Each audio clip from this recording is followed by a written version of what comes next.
It is a ChairShot Podcast coming to you here on a Monday evening. It is yet another balmy summer's evening here in this WrestleMania 2 style production, coming to you from multiple locations. We made that joke many times over the years, and I'm going to keep doing it because it still works. I'm your host, Barry, joined as always by my ever difficult co-host. First of all, we got Joe. Hello, everybody. And also we got Paul. England. Oh, Paul's devastated. Oh, little Paul's devastated. Listeners, I think last week he was pretending to not know what the glorious 12th was. To counteract all your... The glorious 12th? Wait, I don't know what that is. Oh, here we go. Well, he's doing it again. He's doing it again. This guy. The freaking whistle falls out of his pocket. yeah. The summer rolls on, even though we have come to the conclusion of the big summer event, which was, of course, the World Cup. Which, you know what, we should probably just jump into. That's the big news of the week, isn't it? We should probably jump straight into the old Cuppy World-O. I watched the final, which we'll chat about in a minute, but obviously we had a lot of other things to get to before that. What did you boyos make? What's happened since we last? So the semis and the final and the third place. 4 games. So what do you boys take the helm there? I come up with really funny headline titles. Yeah. When I say really funny, the kind of stuff. Why did you put them in the rundown then? Anne might find funny if she picked up the Daily Telegraph. And all right, sorry. So you know what? Actually, since I didn't watch any of these other matches, I'll read the headlines and I'll segue over to Paul. And coming up next, listeners, there's a little segment we like to call "Would you like French freeze with that?" And then there's a clip of like a hilarious reel of people, falling over. Frenchman falling over. Going, French players not playing well. Yeah, we'll kick off with France, Spain. I'd put a little wager on France to win the World Cup. So I lost that money, never to be seen again. Here's my thing. My logic for France being my money pick was they have loads of good players. And I thought if one of them doesn't turn up, they got another good one on the bench. They'll just throw him on.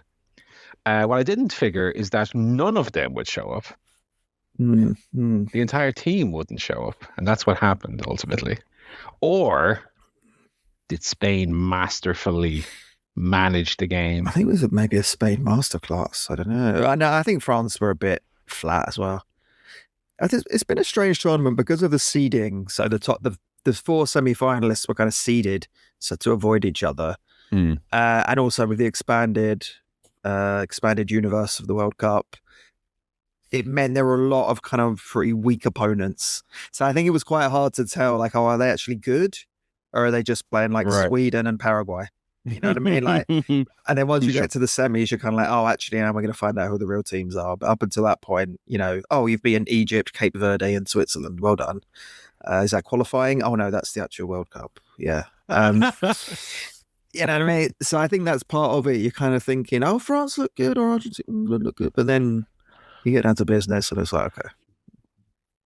It's like the Continental Classic semi-finals. All right, we've got, Daniel Garcia's not in here anymore. We've got it's Mox and Takeshita. You know what I mean? Commander's out. I was really surprised by how bad France were, though. I know. In retrospect, given how the final went, maybe it was just a Spain smother job and a Spain control job. But after seeing France really, as an attacking force, do super well in the early games, I was really surprised. It really felt like like they froze on the big when the big match finally came along. They couldn't deal with the pressure. Yes. Very, very surprising result. Speaking of England, Argentina. Oh my God. Joe, what more can be said? I mean,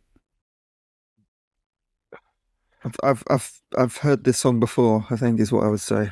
I've seen this a few times. I think this one trumps. Trumps all past one. I've not seen, because they had similar issues, against Italy in the final, against Croatia in the semi-final, where they just kind of were too negative. They scored, went ahead, and then were just very negative, couldn't control the game. This was almost kind of willful, like not scored, and they retreated immediately. It made Argentina just look so good, and they weren't. They just had like the whole of the pitch to play in. Yeah. So I don't know whether, to some degree, was it just England players dropping back? I think what did happen, to be fair, a lot of people kind of have ignored that. Obviously, it wasn't just England on the pitch. Argentina were there, and they went. Scaloni made changes to really go like basically 5 or 6 up front. So at that point, England either had to change to defend against that very attacking formation, or they had to find a way to counter-attack and exploit the attacking formation.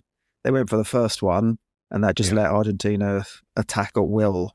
Whereas I think if you're being bold, you say, okay, well, Argentina are playing like 3-2-5.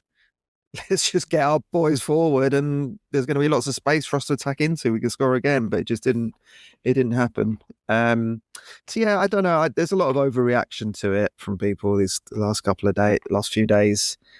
Tuchel's got to go, or this is going to happen, or that. We need to rip up everything and start again, or what does Spain do? We should be like Spain. And it's like, first of all, calm down. We're just, 2014, we didn't get out of the group stage. 2016, we lost to Iceland. 2010 was one of the worst England tournaments I've ever seen. We've been to 2 finals, 2 semi-finals, and a quarter-final in the last 5 tournaments, all right? I know this was shit, but, put it in context, right? I think you're right, but I think this feels to me like the biggest missed opportunity of all of those. Oh, no. Well, Italy, come on. So. We were 1-0 up against... Euros, though. Euros don't matter. The World Cup, mate, we're talking about. And Argentina, they had them on the ropes. They had them beaten. Argentina. It was 1-0. They never beaten. It was 1-0. But Argentina. Check the scoreboard again, Paul. Your eyes. Argentina, or as I call them, Paraguay with Messi, are not a great team. And one of their centre backs is like 5.5 feet tall. England have these giants striding up and down the pitch. But keep the pressure on them. Keep the pressure on them, and they'll be done. The one thing you don't want to do is sit back and let Messi have the ball and just whip crosses in for the last half hour of the game. I mean, it was inevitable from the moment they started doing that. That's what was going to happen. And I mean, Argentina, who go into the tournament as like everyone's second team. Messi, can he do it again? Just in the last couple of games, just turned out to be the biggest team of bellends walking the globe, which we'll come to in a second. But I don't know. This one to me felt like, I mean, I've watched all the tournaments going back to 94, or in England's case, 98, or 96, famously where I cried. This one just, I don't know. This one felt like they had it more in their hands than any of the other ones. I guess maybe the other ones felt more like the Italy game you mentioned, or maybe the Croatia game, I guess, as well. It felt more like a gradual turn. Whereas this one, the second they scored, it feels to me like Tuchel must have had it. Now, he came out and said kind of the opposite, but it feels like it must have been drilled into them. Okay, if we go ahead here, we're just going to close up shop. We're not going to let him come in. But done to the nth degree. It was mad. And then they went on to show us in the third place playoff, okay, with the asterisk of it's a game that doesn't really matter. That if England go out and put the pressure on, they can wallop a team. Yeah. I mean, it was a bit like the Croatia game, wasn't it? Where they seemed to be just, right, we'll just attack them. Yeah. And the prevailing thought had to be, and especially as an Englishman, such as I am, was, well, where the fuck were these last day? Where were these the last day? Why is Saka not fit to play Argentina, but 3 days later he can play and score a hat-trick? What's that about? And he played the whole game. He didn't get subbed off. I don't know. Also, what that France in that first half, England might have been playing fucking, I don't know, who lost 7-1 to Germany in that first game? Curacao.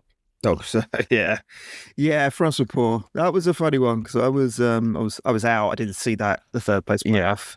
I went to a wedding on Saturday. I'll cover off the wedding quickly to dovetail with this. I was at a friend's wedding on Saturday, so I was out from sort of 1 till about midnight.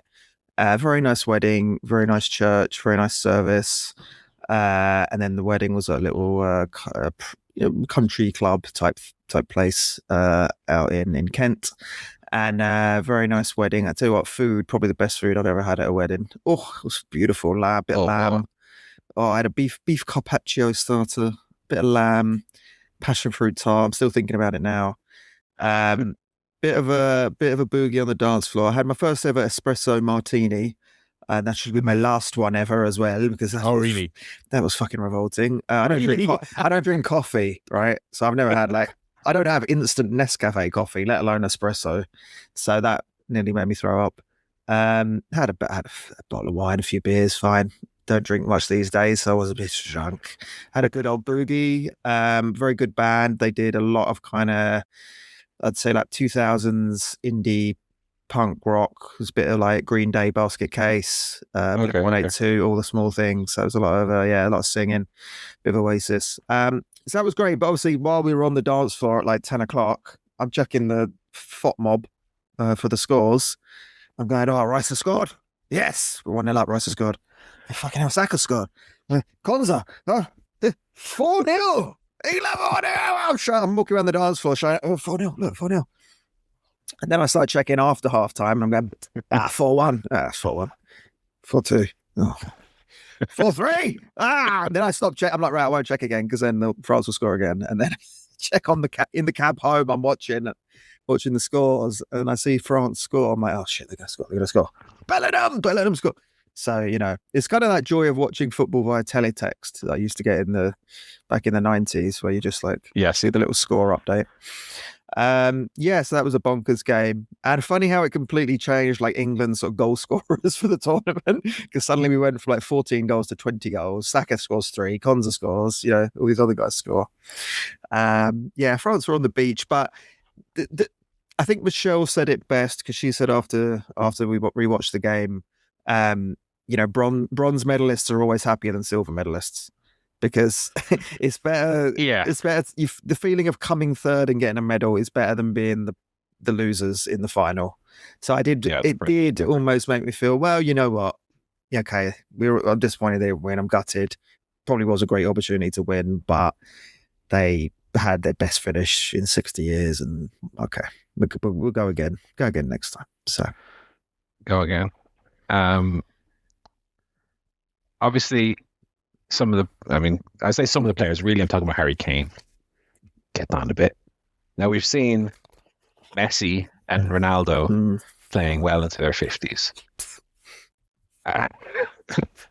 And England don't necessarily have a forward on the horizon to sort of take his mantle. I wonder if England might go into a Spain-esque sort of false nine sort of formation going forward with maybe Bellingham. That's why I think Bellingham could. He did that at his first season at Madrid. I think he can do that.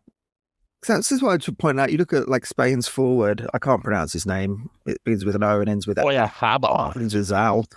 He plays for Real Sociedad. He's never played for a bigger team. He's won, the Copa del Rey once or something. You know what I mean? You don't need Harry Kane up front to be a great team and to be able to, beat other teams. So I don't think that's necessarily a problem. The bigger problem with England is, can we control a game and not turn into headless chicken FC? And we can do it. Every time we play a team that would be ranked below us, we'll beat them. Norway's or Mexico's. It's just when you come up against France, Argentina, Spain, it's just that's the final hurdle I think we need to get over. But we'll see.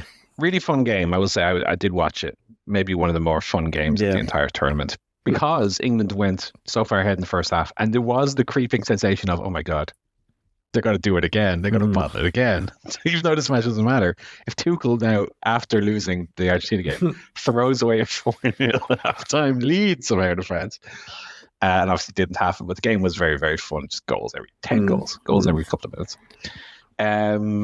And I said after the match, tomorrow's final ain't going to be anything like this, but I didn't expect it to be as bad as it was. Yeah, I think it really showed Argentina had very little, and when they came up against a team that gave them nothing, they had nothing. They had not a shot. Yeah. They had no attacks, nothing. It was just... Yeah, I think their first attempt on goal was in the 119th minute. Yeah. It's funny, isn't it? Like, even Spain, as good as they are at keeping possession and with an extra man, when it gets to the last 5 minutes, even they still draw back and Argentina get the ball and attack. And like, Spain, just keep the ball. You do it all the time. You've got an extra man. Just pass it around like you normally do. But it's just that psychology of like when the game, when the score changes and the Argentina need a goal, like you just can't quite, Yeah, Spain seemed very like an international version of Arsenal from this season. Yeah. Just in terms of controlling and suffocating the game. I mean, they only conceded 1 goal all tournament. Mm-hmm. There's your pub quiz. Do you remember who that was to? Belgium. Yeah, Charles de Ketelaar. Only person to score against the Ketelaar. Against Spain. But I mean, not exactly the advertisement for the game you would hope a World Cup like the 2022 final was, which was just amazing. That was only going to be one of the things I was going to say, was that it as a absolute casual parachuting in, it was a pretty dreadful. Because I think parts of the World Cup were right, because you had your Cape Verde unlikely underdog stories and things like that, and there had been a lot of fun moments along the way. But I mean, as the final, I mean, it was a pretty miserable slog, if we're being honest, of shitty antics and like all the worst stuff about football that people don't really like. I mean, there was just there's a lot of mess acting and things like that. It was a bummer. It was kind of a bummer, to be honest. I think the worst World Cup final of my lifetime. Oh, I don't know about that. I think so. I think so. I think even the other low scoring ones. Netherlands, Spain was... Yeah, that Netherlands, Spain was... I think it was more competitive, at least. Yeah, it was more competitive and not quite as petty. I mean, that was very... like, Netherlands were violent, but in a like, good way. You know what I mean? Like, I'll just kick you I'll kind of kick you in the chest kind of way, not in a, I'm a snarly little shitbag kind of way. Which is And then, for nothing. How common, by the way, in the modern game is this thing of I'm running, I'm going to stop dead in my tracks so someone runs into the back of me? That is so shit, lads. That is so... I mean, I was already feeling like a grumpy da watching the match. I was going, if one more of these pussies falls over and waves his hands at the ref, I'm just going to stop watching, because this is just... Now, to be fair, in this World Cup, the referees were better at not giving those. Yeah, which is good. Yeah. But there's still a lot of that, and Argentina, as it was, got 1 red. Paredes, how he didn't get... He got sent off after the game for like swinging it. So how he didn't get sent off during the game, I have no idea. That seemed to be Argentina's tactic, was just rough them up to a degree. It was like 11 heel managers on one team. You know what I mean? It's like getting little punches when the ref's not looking and complaining. It was very like the Paraguay-France game, to be honest. Oh, it was very like that. Yeah. But like Paraguay's bigger brother, who's an even bigger shithouse. Yeah. Yeah. And when I say Spain were like Arsenal, that was also in the sense of their inability to like score from open play easily. Yeah. Because they were totally in control. I just couldn't score. No, I think if you go back 2 years at the Euros, they were so much better because Yamal and Williams were both really on form, whereas here they just sort of looked out of sorts, I think. Yeah, no, weren't. Yeah, they weren't at the races. So I think that they were lacking that kind of cut through and pace and stuff. So, but I mean, Argentina, on the other hand, not Messi. If Messi is to give up now the international game, I mean, in the last couple of years, since the final with France, Di Maria's gone, Icardi's gone, Aguero probably was before that, to be fair, but Aguero's gone, Messi be gone. Like they were at one point a team of these like France this year, a team of just amazing attacking talent, but they're like all gone now. And Argentina don't seem to have a great crop necessarily coming up to replace them. So I could see Argentina kind of falling into that kind of Belgium tier of the next couple of years of, or don't really maybe get past the quarters. Or the Brazil tier. Or Brazil, maybe better. Hopefully. So yeah, it was a boring ass game. But luckily we had the treat of a wonderful extended halftime show featuring Bobby Williams, the Muppets, Ronaldo and Ronaldinho driving Madonna in a little sort of Teletubby car. That was great. Ted Lasso. Everyone loves Ted Lasso. Everyone loves him, and he's current as well. Remember 2017? In the final, they would have gotten Mike Bassett out there to play on Justin Bieber. Oh, I would love that. I'll do that. I didn't watch any of this. I went for a lie down. I mean, it was the funny thing is, right? Obviously, Super Bowl halftime shows are a big thing, so pretty much everyone rolled their eyes at this shitty, stupid yankification of the game, right? But I think a key thing is, Super Bowl halftime shows can be good. Like you could like you don't have to, not even with a qualifier. Like if you go on YouTube now and you watch like Prince's halftime show, like that's a great performance. You watch like that performance. This was terrible. It was a bunch of artists. They all got like 20 seconds to do like a little medley. Like Justin Bieber got, I think, the longest. He got about a minute and a half to sing Hallelujah. BTS were out there singing some song, some other song. Everyone was covering other people's. It was bizarre. It was completely bizarre. I saw a bit of the pre-show, and it seemed like there was I haven't asked for him. It seemed like there was a lot of lip sync as well. Oh, really? Oh, I'm sure. Yeah. Well, I don't know about that. That's the least of the world. I am a great award. The trophy giving as well, with old Donald repeating his trick from the World Club Championship of refusing to leave the stage after giving the trophy so he could get in the picture. He's such a fucker. Yeah, he's doing the thing where Conan used to stand behind Hulk Hogan and all the NWO promos, so he'd be on camera. I couldn't believe he stayed awake for that match. Oh God! Another half hour. Oh God! I think he's on those Maradona supplements. I think that's the other thing as well. When Madonna was coming out in the car, I looked and I was like, "All right, there's Ronaldinho," and I was like, "Is that someone cosplaying Maradona before he died?" Because Ronaldo, first of all, I haven't seen him in fucking 20 years. When I've last seen R9, as some people call him, of course. That Ronaldo, not the Portuguese Ronaldo. Fenomeno. But yeah, he's got the hair growing out, and he's retired, so he's on the retirement diet. But he's also in the head to toe in the blue shell suit. It's a pretty great look. Yeah. But yeah. And that was the World Cup. That was all Irish shite, turned out. Next big thing, the Euros. Yes, Euros in these shores. In these shores, yes, they'll be doing the CSP gimmick. They'll be doing a little bit of Ireland, a little bit of UK. Ireland, bit of UK. Scotland. I mean, we haven't done Wales, but maybe one of us can go to Wales. No, Chris Blake, he was in Wales probably, wasn't he? He was for probably. Yeah, there we go. We've covered it. There we go. Enjoy that. You're welcome for the idea. To the tournament organisers for that. So yeah, that'll be the next big thing. But yeah. So prior to the World Cup final, though, of course, Joe, we watched a real final. The big you one. And me. We tuned into the All Ireland hurling final. Which was on BBC Two on your shores. I went to a big public viewing of it in the town square, almost quite literally. Nice. Since Limerick were in it for their 6th of the last 9 years victory.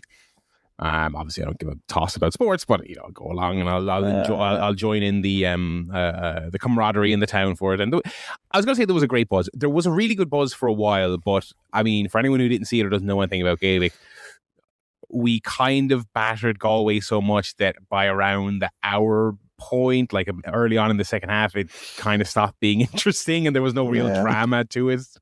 I didn't watch it again because I'm an absolute casual. I'm a parachuter in. I heard that the semi-finals with Limerick and Clare were like great and competitive and violent and if that Clare team had gone, they also would have battered Galway. I heard that was great, but this was kind of it was said and done by around the 1 hour mark. So yeah. What do you make of it? It wasn't the best hurling match I've ever seen, and I've seen two. So put that down. Now, even I, as someone who's only watched a couple of matches, could see it was a bit of lethargic affair. Like, I don't understand necessarily the tactics of a hurling match, but you kind of see that, there wasn't like, I don't know, that first one I saw 2 years ago with Clare and Cork was just like, all action. It was like, oh, is this hurling? Fucking hell, this is amazing. It was just non-stop action. This one a bit dreary. Although I would say, like, I don't know how uncommon like goals are as opposed to points kicked through. So for people that don't watch it, you've got the post rugby type post, and there's a football goal underneath the post, right? So you can either get a point kicking it over the post, over the bar, or 3 points under the bar. So I'm kind of thinking, oh, maybe Galway will get like a goal and then they'll be in it. But I think goals are quite irregular. Right? Winning team might get 3 goals. It was kind of like a try in rugby. It's not like something you get like often. So I did quite enjoy it. Though. I think it was a fun sport, very like free flowing and kind of just kind of bit like football in a way, like as in you don't necessarily have to understand a lot of rules to really just get one team's trying to get trying to score points. So very good. And then obviously I was on Wikipedia. I didn't realize there is a London GAA team. Lovely. We haven't actually won the All Ireland since 1901, but 125 years of her never stopped me dreaming. So I feel like it's gonna come. It's coming. It's coming. Listen, enough of us keep emigrating over there. Eventually, your team's gonna build up. So I had a look on the Instagram as well, and the London GAA did win the Junior Gaelic Football Championship this weekend. So I don't know. That could be a fun weekend activity. You could go to a London-based GAA. See if I can get a game. Yeah, see if you get in. Yeah. Come on, lads. Would you want to though? I mean, the other thing is, well, again, as someone who knows nothing about the sport, I couldn't really decipher what is a foul here versus what's not a foul, because it seems like you're just constantly fucking people up, and it's just insane. And then obviously that one lad got sent off towards the end. I wasn't quite clear on what even the infraction was really. Yeah, that was an interesting one. So you did catch him, but it did. Yeah. Like, well, you've let a lot of. You let a lot go. It's one of those things as well that's just really, like, obviously the thing that's always really terrifying to me about rugby is like when the ball goes loose and people just dive on it. I'm like, how are you not petrified you're going to break your neck with 3 other lads following behind you? Same with hurling. Like whenever the ball is loose, people are just sticking foot, hand, hurls are coming in. People are bashing the I was like, this is just. I mean, I can shock you by saying, literally, not even once did I play this as a child, because I was like, not a fucking. Am I playing this? It's psychotic. But it was good fun, even though it wasn't a top tier match. So well done, Limerick. The good thing that hurling hasn't succumbed to yet is the football strategy of passing it around the back, pass it around to the keeper, pass it up the wing, back to the defender. Holds it. Yeah. Hurling and Gaelic football, to an extent, is just the strategy is go forward. Yes, you're always going forward. Yeah. Always go forward. And another contrast with a lot of other sports is the only time I saw the word gambling mentioned was on a gambling recovery website ad during the halftime. There was no Calci. How many times will someone fall down? Oh, actually, that's not what we meant by fall down. So none of you get anything. No Calci. No what's the fucking other one? Polymarket. None of that shit. Not yet, anyway. There you go. There's a halftime show like. Halftime show was great. A bunch of grey-haired lads going, just Galway haven't shown up. It was just the Wolf tones going, Galway haven't shown up. Not at all. No. The halftime show actually. At the public screening I went to in Limerick, there was a fella emceeing effectively. So when they went to halftime, they obviously didn't just have the audio of the RTE lads going, here's what's happening. Like, they didn't have that. They had a fella out there. He sang Sweet Caroline. And then good Irish song. Yeah. And then, listen. And then sung an original song that he wrote. God Save the King? No. It was about Limerick. It was about the various boroughs and towns and villages in Limerick. And no joke, I text people afterwards and I was like, this is the city that's in the final and everyone's buzzing here watching this. I was like, he's killed the crowd. The crowd is absolutely dead. For the second half started, because it was something else. But anyway, I didn't watch because it was my dad's birthday. Oh, I was happy birthday, Papa! Doing stuff. He's not a hurling man. No, unfortunately. So we didn't have it on. We were doing other stuff. Alrighty. I like watching the game of Hurling. I would have watched it otherwise. Yeah. But maybe we can do we'll do an audio commentary for next year's match. The three of us will could do. That'd be fun for the old Patreon that we eventually launch. Any other life stuff before we jump into the wrestling bits and bobs? I booked some holidays finally. Go on. Work's been working too hard. Work's been such a pain in the hole. I said, well, you know what? I wasn't planning on doing it because money's still going to the apartments, but I did book a little week away in Italia. Oh. Coming up in start of September. I don't think I'll miss any Sundays, so we should be still good from that point of view. But from Monday to Saturday, I'll be on the west coast of Italy, so I'm looking forward to that. Nice weather, nice beaches, nice food, nice shops, nice people. What more could you ask for? So I need to look at hotels. I've only booked the flights. I haven't booked the hotels. That's right. Dangerous. The flight's the most important strategy. Yeah. And I get my have hotels when you get there, probably. So just and if not, sleep her up for a week. Fuck it. Do as the Italians do. Yeah, and I do get finally. I know this has been a long running saga. I get that overtime paid tomorrow. Yes, long from way back when. Oh my god! So if I want to stay at the Ritz, I can do. I'll be getting my new telly this week. Oh, lovely stuff! Money that money earned will be spent literally the first couple of days in the account. Won't be there for a very long time. But that's it. That's all. The life. That's the life. Oh, sorry. The other life stuff. Sorry, I don't even have the rundown. Last bit of life stuff per week. So we've passed now the 3-month anniversary of Project Sexification 2026. Oh yes, yeah. All the exercise, all the running, all the intermittent weight lifting in between the runs. With some pauses because I got sick for a little while. I couldn't do it for. I'd say over the 3 months, I probably missed 5 or 6 days. Okay. And actually, I'll be going for a jog when we finish this recording. Late after the recording, I'll be going for depending on how I feel. I'm not sure because I didn't sleep super well last night. So typically on a Monday, I do a 10K jog. So there's a possibility we'll record this, finish at about 10:30 p.m. and then I'll go for a 10K jog immediately. Wow. Okay, might only be a 5K jog. Might only be a 5K jog. So I'm a little bit fucked. But here's your progress report. So when I started on April 15th, I was 214 pounds. That's the heaviest I've ever been. Okay. 214. Today, 203. Oh, well done. Very nice. Well done. Very nice. So that's decent, and we're going to keep going. We're going to keep going. So if I can get, my goal is get down to the 180s. Nice.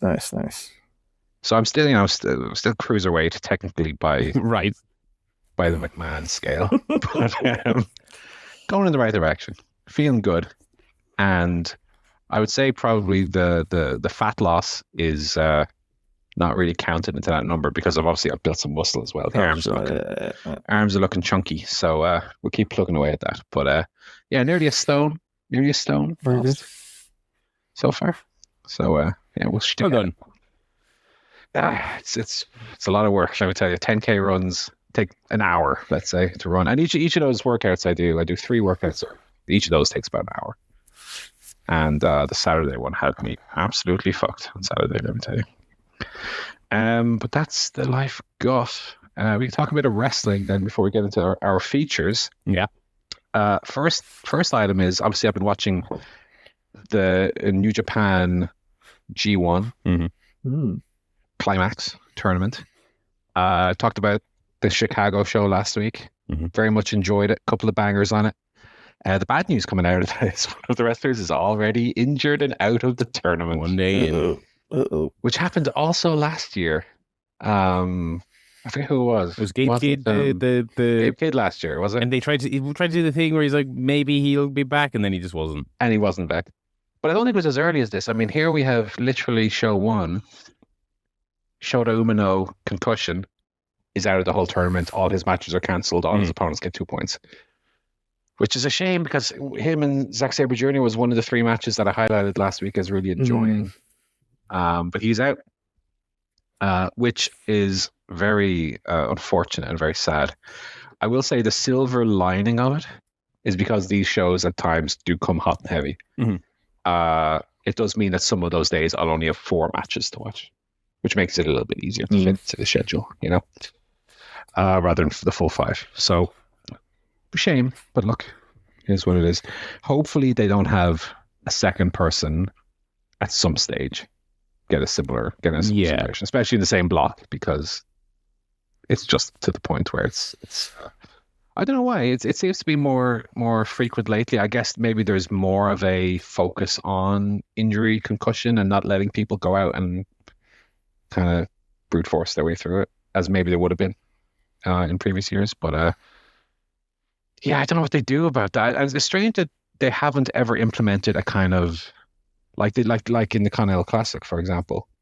Darby's out, Commander's going to fill in all his matches. You know, they don't get like a fill in to, you know, because they do qualifying matches. Yeah.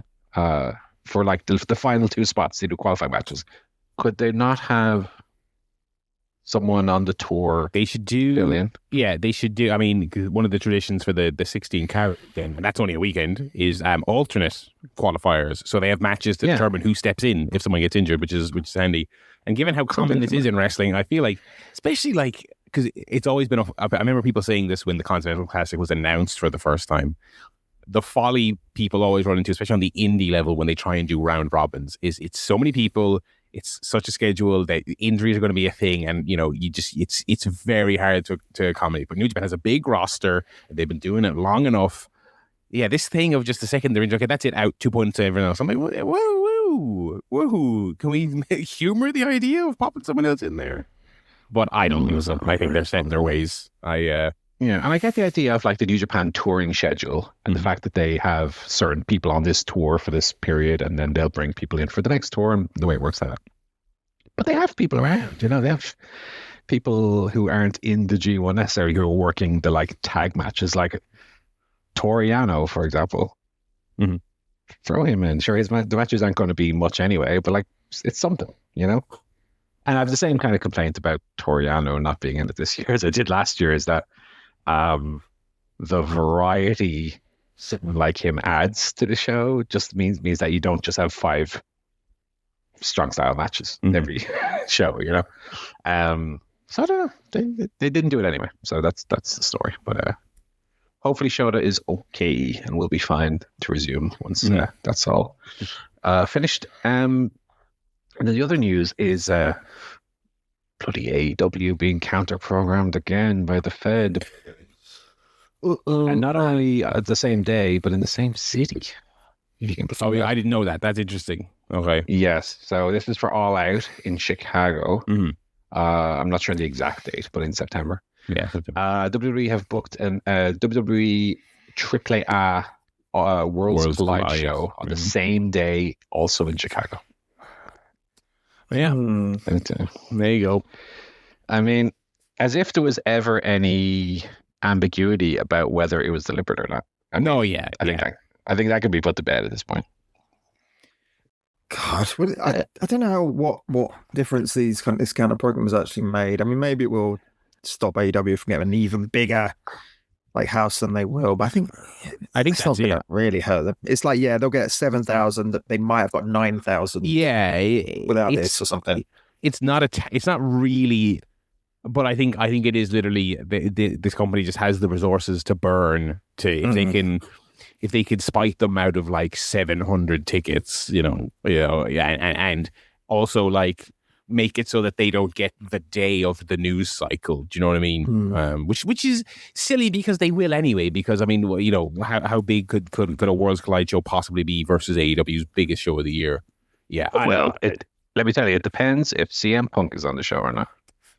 Yeah, which I assume you have to imagine he would be since they went to Chicago. I mean, if they were serious about that, they would have announced that he's on the show already. Yeah. Or even an appearance by. No, he doesn't even have to work. He could just come out and announce a match. I'd be surprised if that doesn't end up rearing its head at some point. Okay. Yeah, that's the news. That's one of our features for the week. Oh, baby. Do you want to have a look at that fantasy Absolutely. update? I believe I want to take a look at that. Which I literally only did in the 5 minutes before we started recording because I just forgot to do it. Well, we got there. Because I didn't watch Collision and I enjoyed Dynamite so much that I forgot to do the scores. Don't tell Brian Alvarez that. He hated the show for some reason. Yeah. Which we'll get to when we talk about Dynamite, but what a strange discussion that was. Joe, 14 points for the week. Barry, 14 points for the week. Okay. Paul, 35 for the week. Everyone on my team, apart from Kyle O'Reilly and Mark Briscoe, wrestled on Dynamite, and all but Willow won on Dynamite. Crazy. So Kyle Fletcher, title defense, 6 points. Bandito, 4 points. Mercedes, 4 points. Megan Bain, 4 points. Brody King, 4 points. Andrade, 4 points. Lena Cross, 4 points. Willow, 1 point. 31 total. Then Bandito, double duty. He also wrestled on Collision and also won. So yeah, 80 points behind Barry. Joe still out in the lead by a considerable amount, but we don't want to talk about that. We'll catch him eventually. As long as, as Joe, you said, Willow and Mercedes going to get those world title wins, and who knows, maybe Kyle O'Reilly will actually win the world title at some point. But yeah, the slow return to form of my team is starting to take effect, which I'm very happy about. And also, Megan Bain and Lena Cross are also wrestling on Dynamite. Oh, man. And as a title defense, very points are going to be flying in my direction. Let me tell you. Megan Bain has also crossed the 100-point mark now. She is the 5th person on 100 points. Wow. And Lena Cross with a title defense on Dynamite will also passing out Tekla, which is unbelievable. But wow. There you go. So yeah, we're very, very happy with that. Lena Cross on 99 currently, so she's really, really close to that. God, she's been a good guess. She has. When I transferred her in, she was on 28, and she's now on 99. So that was a good pickup for sure. I will say as well, guys, you have 2 weeks left, and myself included. 2 weeks left for those July transfer window transfers. If you don't use them, they expire. Yeah. So just keep that in mind. I don't have a transfer this week.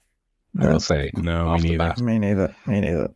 So we're also thinking, Joe, I will say from your team, Jamie Hayter picking up her first points in 10 weeks. The birds are back, baby. Let's get them going. Let's get them moving. Get them birds. The birds are back. Jamie Hayter, Darby Allin, Kevin Knight were your only people who wrestled this week. No John Moxley match this week. Unbelievable. Okay, there you go. You got your wish. I got my wish. He took a week off. Don't worry. He'll be on Dynamite and Collision. He probably have 2 matches on Collision next week. Yeah, double duty on both. Yeah. So that's your Fantasy League update for the week. Alrighty.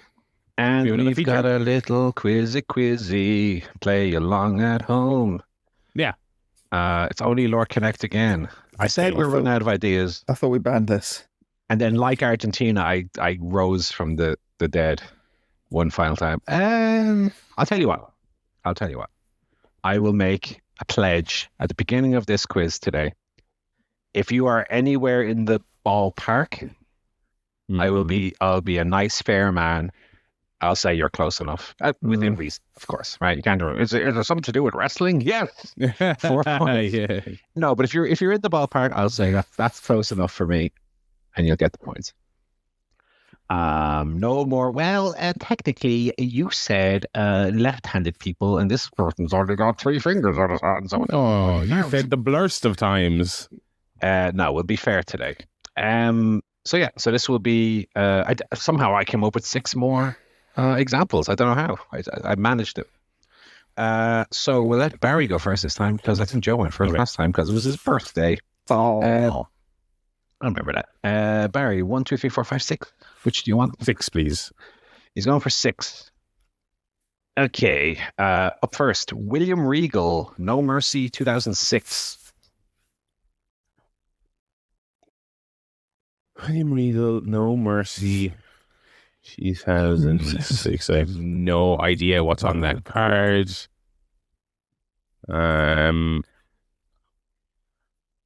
Triple H pay-per-view opponents. Ooh, not quite in the ballpark that I'm looking for, I'm afraid. All right. Not close enough. Number 2, Jacqueline, Capital Carnage 1998. Capital Carnage 1998. Is it people who were involved in some kind of stripping moment on a pay-per-view? I will give it to you. Right. It is unexpected nudity. Oh, I remember that. Yeah. On a wrestling show. It's a Regal thing. Yeah. Flashing his little... Regal with the towel is nowhere to Yeah. Jacqueline, 1998. And then the last two would have been Mae Young, Royal Rumble 2000. Yes. And Miss Hitty, Armageddon 99. Of course, yeah. So 3 points for Barry. I did think the William Regal one there was enough that you might not get it unless you really knew it. Yeah. So 3 points for Barry. A fun one there. All right, Joe. 1, 2, 3, 4, 5. 5. 5. Okay, Joe. Up first, Will Ospreay. Owen Hart tournament runner ups. No, I'm afraid not. Number 2, Jay White.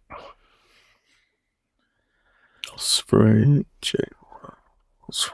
Will J. Is it the In-Betweeners? It's a very good guess. That's not what I was looking for. I tell you, I'm impressed. I am impressed by that. But no, that's not the direction I went in. Number 3, Raven. Oh, they're all birds. They're all birds. 2 points for Joe. Osprey is a bird. Jay, a blue jay. Raven and Road Warrior Hawk would have been the fourth one. 2 points for Joe there. Okay. Barry, 1, 2, 3, 4. 4. 4. Okay. Royal Rumble 2005. Royal Rumble 2005. Okay. So that was Vince's quads and what else was... I can't remember much else about that event. Royal Rumbles with disputed finishes. It is not, I'm afraid. Good guess. Number 2, Scott Hall, Kevin Nash, X-Pac, The Big Show, and Eddie Guerrero versus Booker T, Goldust, Rob Van Dam, Bubba Ray Dudley, and Spike Dudley, 2002.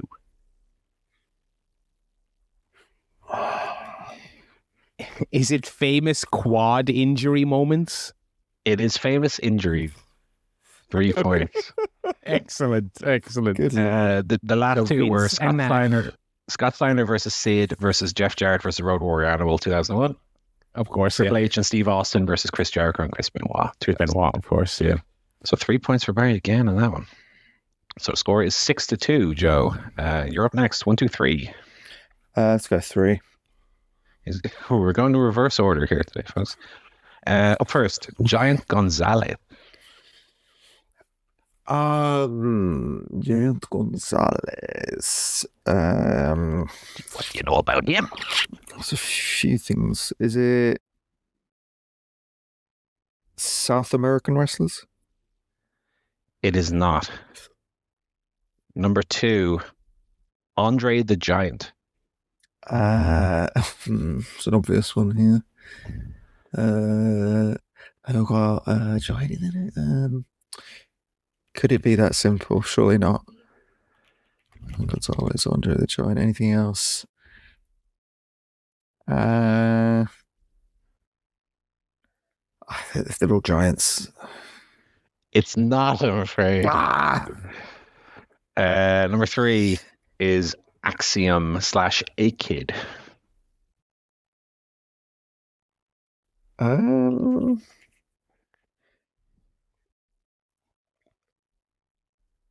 So hang on. There's some kind of football connection here, isn't there? Because it's Argentina, France, Portugal. Is it? I tell you, you're close enough. Tournament winners. Football tournament winners. It's World Cup semi-finalist countries. A-Kid's from Spain. From when? Oh, he's Spanish. He's from Okay, that's what threw me off. The last one is British Bulldog. I was thinking of Aldo Montoya, the Portuguese man of war. That must have thought. Yeah, no, Axiom / A-Kid. He's not the same. Spanish. Yeah. No, he's around today. John Gonzalez, Argentinian, as you said. Andre Giant from France, obviously. British Bulldog from England. So 6-4 going into the final round. Barry, I'm going to guess you want number 2. I was actually going to change it up and say I want number 1. What the hell? Oh shit! It's Vince Russo. Okay. First up for you is Brian Danielson. Brian Danielson.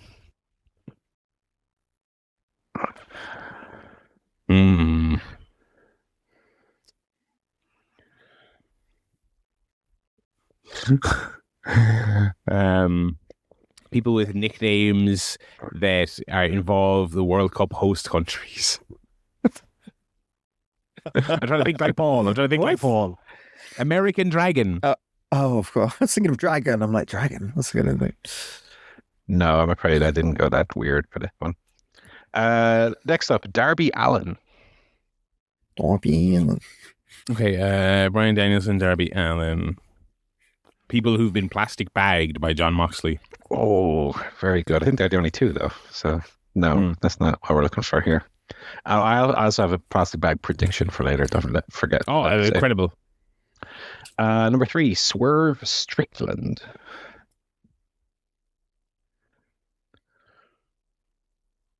Is it total package winners on this pod? No, I don't think Darby's ever won that. I don't know about Swerve. No, yeah. And last up, for 1 point, Chris Jericho.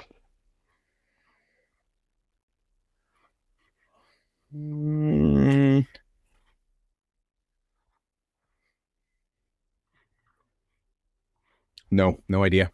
No idea. You also didn't fall for the red herring, which was that the first 3 are all from Washington. Looks Jericho, obviously it's not. Okay, we're going to pass over to Joe.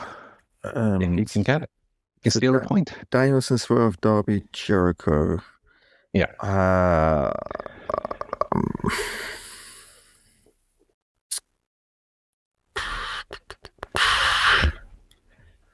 Danielson, Darby, Swerve, Jericho.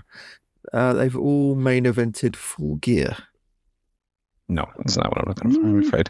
So I'll give a clue, and then it's whoever shouts it out first can get the point. They've all done something, and these are the only 4 people that have done it. Okay. Mm-hmm. And they've all done this thing once only. Single-time AEW World Champions. Single-time AEW World Champions is the answer. Oh, Joe, 1 point. Everyone else who's held the world title has held it multiple times. Interesting. These are the only one reign world champions in AEW history. Okay. Danielson, Darby, Swerve, and Jericho. Swerve, I feel like, held it more than once, but he did not. He only held it the one time. Yeah, just the once. Just the once. So that means going into the final round, Joe needing a point to level it up and 2 points to win it. Here we go. I keep doing this. I was nearly going to say the topic instead of the 4 things. And the answer is, okay, you ready, Joe? I'm ready. First up is Angel Garza.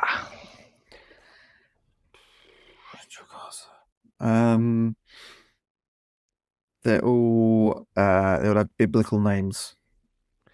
No, that's not what I'm looking for. Oh, that would have been very good. Yes, though. Good guess, though. Jesus. Joseph. Is there a wrestling Mary? What was his name? Joseph Park. Joseph. And back in the day, Sarah Logan was Crazy Mary Dobson. Yeah, so you could have that. Vincent Shane wrestled Shawn Michaels and God that one time.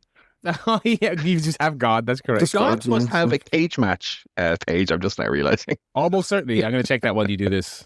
What's God's wrestler score? Okay, anyway, we're getting off topic here. Angel Garza. Number 2, Mike Santana. Angel Garza Santana. Angel Gaza, Mike Santana. Mike Angel Gaza, Mike Gaza, Santana. Gaza, Angel Gaza. No, don't even get it. No, I'll give you another one. So this is the one for the win. You need to get on this one to win outright. Number 3, Hardcore Holly. Fucking hell. Oh, fuck. This is why I was going to go on the first one as well. All Christmas related. It's Christmas. It's Christmas. Angel, Holly. What was the other one? Santa. Nah. Santa. They all Santa. Nah. Santa. Right up there, right up into the line. Right up to the line. Santana contain Santa. It does. Well, is his name Santa? Nah, no, what was the it's fourth not. one? Was it Kane? Candy Cane? It was Al. No. Okay, I'll give you that one. That's also not great, to be honest. No, Santana, no, because look at all the other ones. Angel, it's just his name is just Angel. You get like the Holly, his name is just Holly. Santana, this is like one of those shitty NYT connections. You're snipping one of the names in half to make one of the clues work. Yeah. Well, I put a hyphen on my page actually. God. No, I specifically have as the topic contains Christmas themed words as the okay. Yoke. Oh no. That's what am I thinking? Yoke. Oh no. I have some very distressing news from the heathens at Cage Match. No God. Backlash 2006 lists the semi-main event as Shane McMahon and Vince McMahon defeat Shawn Michaels in a 2-on-1 handicap match. Excuse me, sir. Wow. Excuse me.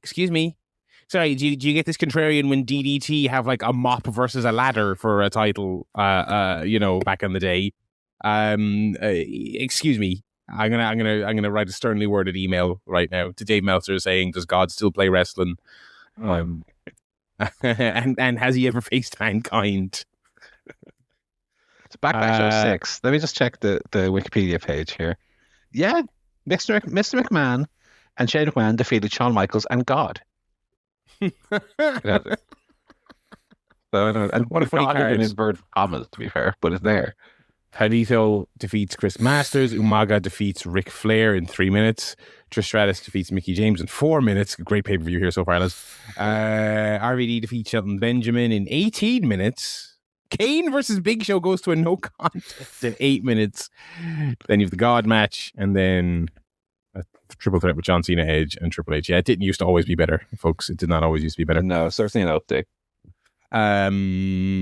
Good quiz though. Santana notwithstanding, that was a well done quiz there. Yeah, the people will defend me, so it's fine. People say Santana works. I don't know if they will, but think also they will. it's not your most egregious one ever, so we'll leave it. You were being a fair judge there because me and Joe were getting in the right ballpark, and you were giving it to us. So fair enough. Also, you know how the audience used to agree with Carl Pilkington? It's a bit like that. It's a bit like the audience. The audience don't really know what's going on. So.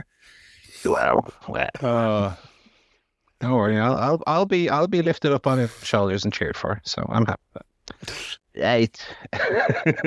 Dynamite. I did not watch Collision this week, even though there looked like there was some good stuff on it.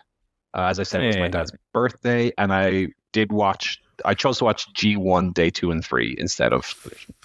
Well, I think that was probably. I think that was probably a good call. Sorry about it. Dynamite was from the MGM Music Hall in Boston this week. Cool venue. Another one of those kind of smaller venues, but kind of felt a bit. Felt a bit. They've done this one before, I think. I like this. I like this venue. Opened up with Cage and Cope defeating the Death Riders in a rare TV title defense for them. Titles were on the line. The tag titles were on the line for that one. Great crowd, I thought, on this show. They were way into this. They were singing the song. They were chanting "He's Your Father," heat for the Death Riders and all this other stuff. And it was pretty straightforward. You kind of knew, they'll throw you one of these every now and then just so it doesn't feel completely obvious that Cage and Cope do basically the pay-per-view and maybe one other TV appearance where they tape all their interviews. So there you go. So they did win this one. Enjoy this one, boys? Well, I watched it, so Right. yeah, it was there. It was definitely there. It's certainly fine. It was fine. One thing I'm a little bit over is I like when Cope comes out and everyone sings a song on this day and all that, right? That's all cool. But then his little pose he does when they come to finish the song kind of kills the organic feel for me. That's just a nitpick. That's my first nitpick for me. He also does that glassy-eyed, oh, you're doing this for me look on his face every single time they do it. And again, like to your point there, when you do that every time, it doesn't feel like you're actually being overcome with emotion, you know? Yeah, so there you go. We had some antics after the match with Castagnoli and the Dogs getting involved. Jay White made the save, and we're Christian is still giving the eyes to Jay White. Bang Bang Gang got a good pop when they came out. Yeah, people like them. Yeah, I like them. I like them. I think there's actually a case to be made. Yeah, I'm fairly neutral on them myself personally, but I think there's a case to be made that they are somewhat underpushed because when they are around and they are healthy, the people really like they like the guns. They really like Jay White. I mean, I don't quite get people's fascination with Jay White, but when he's around, people really like him, and I think they really like the guns and Juice as his backup guy. So they should probably do a bit more with them. But got a vignette of Andrade, just walking around the beach, talking to sexy ladies and all this other stuff. And he ended it with, "How you know?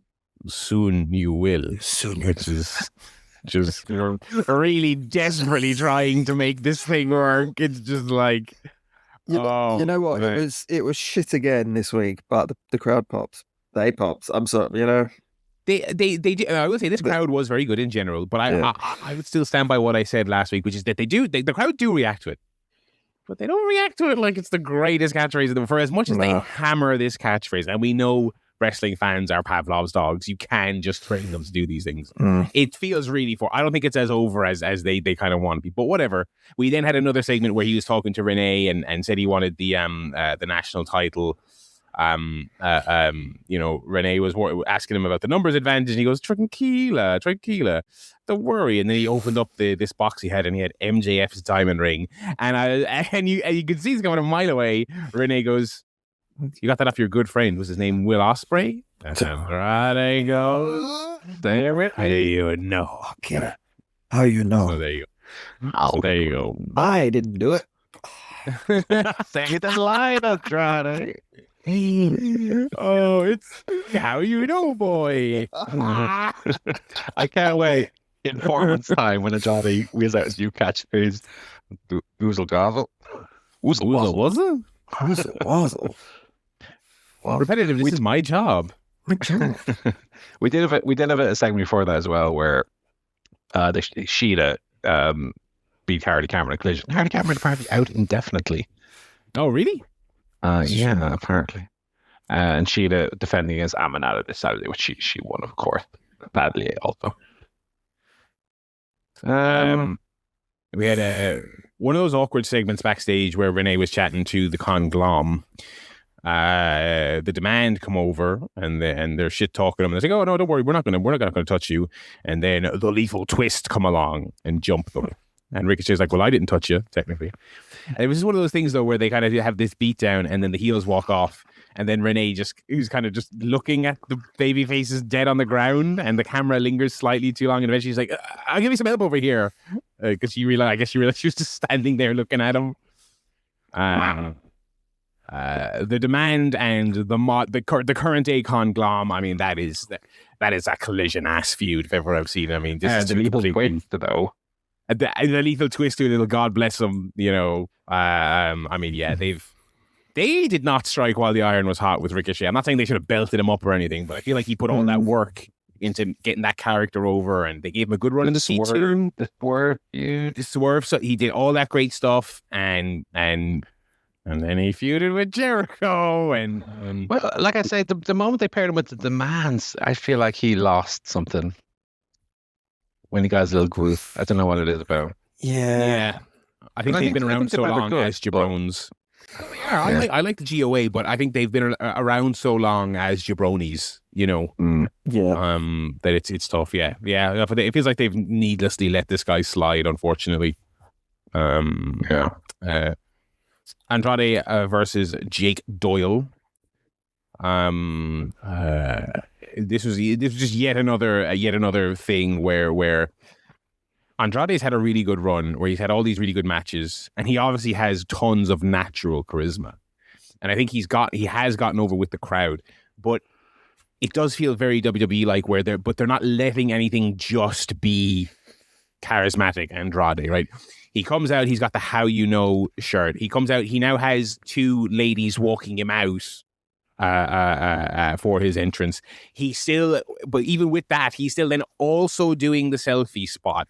And then he's got, after the How You Know, he's got an additional funny shirt because he's got the Fucked On Funk MJF thing from the pay-per-view on. I'm like, man, can this guy, do you let this lad go out and just get over doing his shtick, which he is good at, and the match can be good, and he can tease the pants. Like, I know beef with the pants, right? He can tease the pants all day, every day. It's great.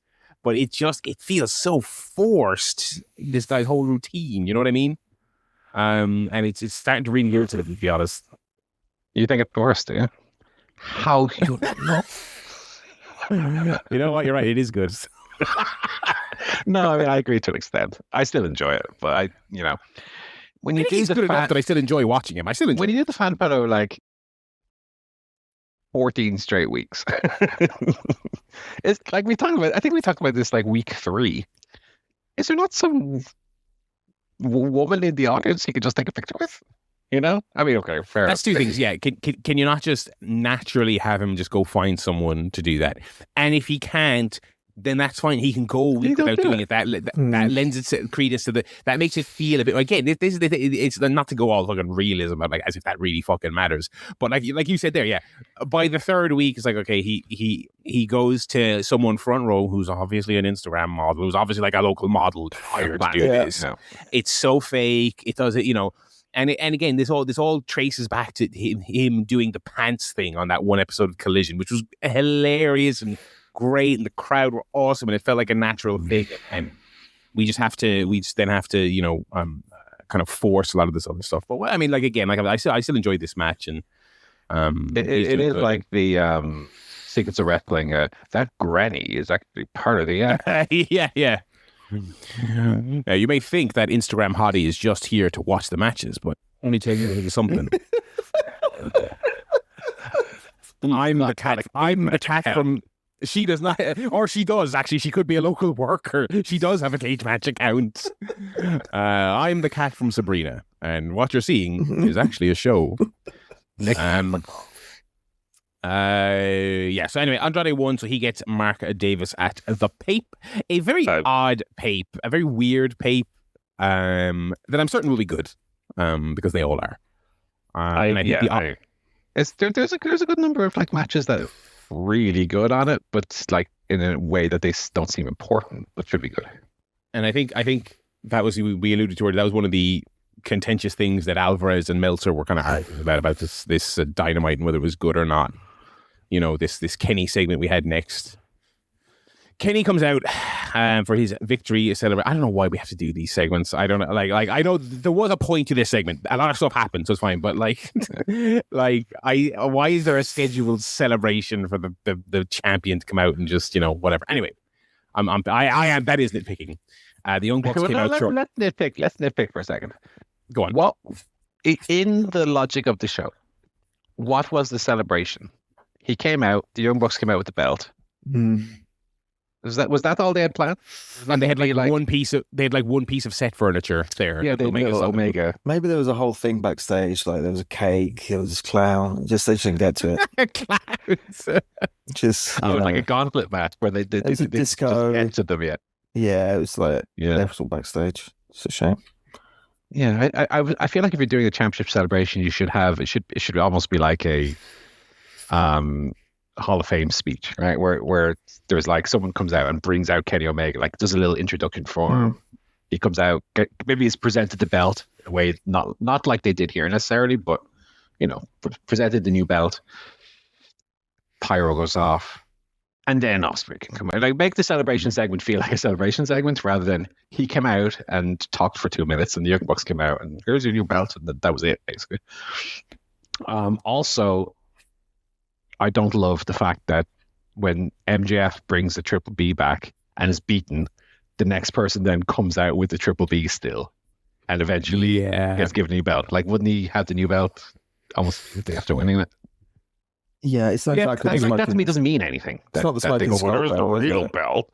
Yeah, it's not like Hangman getting the belt out of the briefcase, which was a cool thing. Yeah, and I was also thinking of Kofi getting real belts that one time. Like they did that on the night. That stuff was cool. They did it on the night, like kind of stretching to get a segment out of it. But so anyway, the Bucks came out, and they gave him the real belt, and also like this great crowd, which was a great crowd. They didn't really give a shit about him taking the real belt out of the. No, I did not. It did not get a reaction. I'll tell you why. When he came out, I didn't even realize he was wearing the Triple B belt because they don't look that different.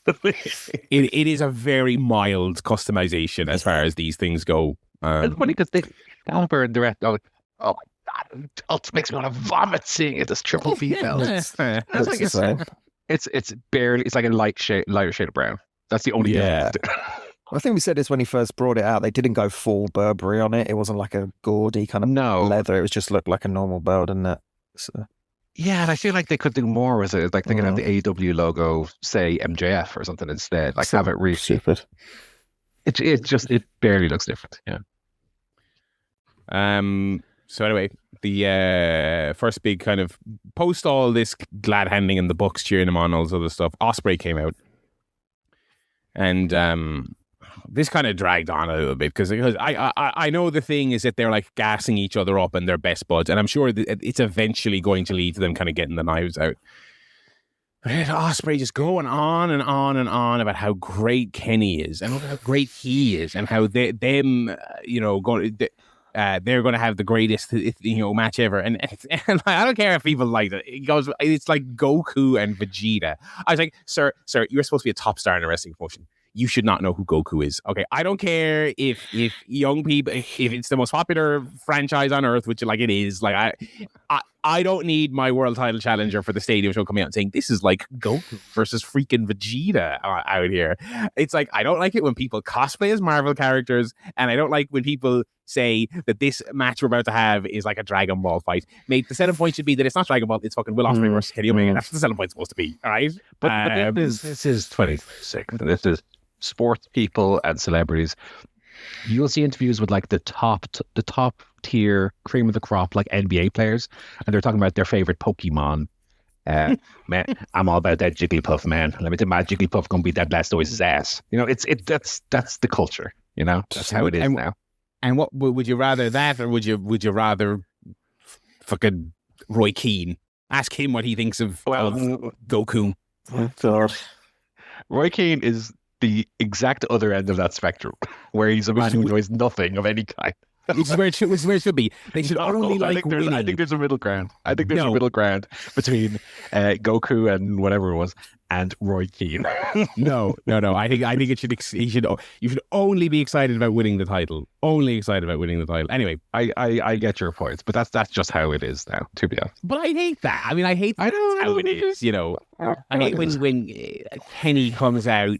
And like, you spend all this money on making this entrance outfit for like Wrestle Kingdom, and he's like a Destiny 2 character. I'm like, brother, just like, I think okay. So there's a few points there on the entrance gear. I think number one, it can be done if it's done subtly enough, it can work.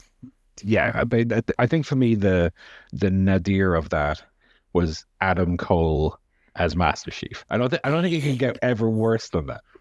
But that's your point, right? Is when that's not done subtly or well, it's extremely lame. And yeah, I mean, look, this was one line of this whole promo that kind of blew up, and I do get it, but yeah, maybe something else like talking about how they're going to inspire the next generation. You know, we're gonna have this match, and there will be a little Will Ospreay and a little Kenny Omega watching this match somewhere in the world. That's good. Inspire. Maybe something like that, rather than, you know, you could tell as well that he had this line. He had this line inside, burst to get out. He couldn't wait to get that line out. But yeah, as certainly as people who have this is Dragon Ball, right? So as certain people who have no interest in Dragon Ball, yeah, it comes off a bit lame for sure. So so they do this, and they're glad handing, and they're talking about the Wembley main event, and Wembley, let's show them we're the best wrestle. Blah, blah, and they shake hands. Out comes Kevin Knight, who has been one of the many people the last couple of weeks who's been like eyeballing MJF's title and stuff like that. So he still has his eye on the world title. And he said he'd come to collect, and he challenged Omega for redemption. Now, I think we talked last week about how redemption's in a weird spot because you've got your big matches made for Wembley already. You know, they're obviously segueing to a one pay-per-view a month thing. That's kind of tough to do in this thing. So you've got this filler pay-per-view. So they had to. You couldn't really after, because I think you made this point last week, Paul. They already had a show with no title match last month. Probably had to get one on this show, but like, yeah, who do you have? You don't want to burn a genuinely big match, a month before when. So you're in this tough. You decided to go with Kevin Knight. You know, it almost feels a little bit like the putting a weak challenge on the Royal Rumble card, because the Royal Rumble is the draw. It feels a bit like the Kyle Fletcher audition Full Gear last year. Yeah, I think that's a good comp as well. So they said, look, let's give Kevin Knight a bit of a spin here, which I don't hate. I don't hate, and I will say that I thought Kenny's promo on Kevin Knight was about 5,000 times more compelling than anything he and Will Ospreay yapped about for however long they would talk. Basically, just talk about how he saw all the potential in Kevin Knight all this time ago, and he understands why he went with Don Callis because of the allure of all that stuff. But then he realized kind of how little he had when he was with Don Callis. And really did some like good play off the Kevin Knight character and Kenny's previous with Don Callis and stuff like that. You don't have to. Well, there's more story to it than there is to Ospreay. Omega in that sense. I mean, Ospreay and Omega have had matches, of course, in the past, but and Ospreay was kind of in the Don Callis family, but not really. So you can't really play that up so much. What's with Omega not being able to say swell, by the way? That was pretty. That was pretty. Maxob was pretty funny. What was it? Maxis Jacob Friedman. He couldn't. He didn't. He said Max. He said MJF's name like 4 times. Why couldn't pronounce it? Was it a joke? Or what was it? No, I don't think so. I think he was fucking it up. It's Kenny. You know, he's always got that. He's not super promo. You know, he did the fraud line. He said, "You're here talking about Maxis Jacob Friedman." I'm like, wait, maybe that was it.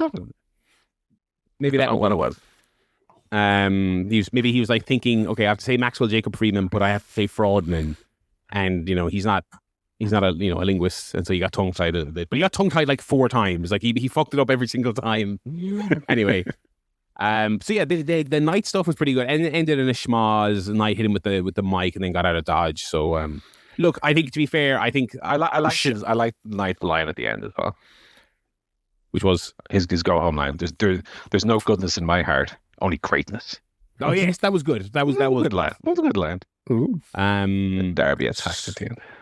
And yeah, Darby came out, so a bit of a schmoz Rooney. So yeah, interesting. And to be fair, like I said, I'm sure Kenny and Will probably do some more actually compelling stuff once Redemption's out of the way. Yeah. Like, and Brian Cage, Rocky Romero, Trent Beretta, Hechicero, Jake Doyle all come out. And Moxley and Claudio made the save. So Moxley again with the save for Ospreay here.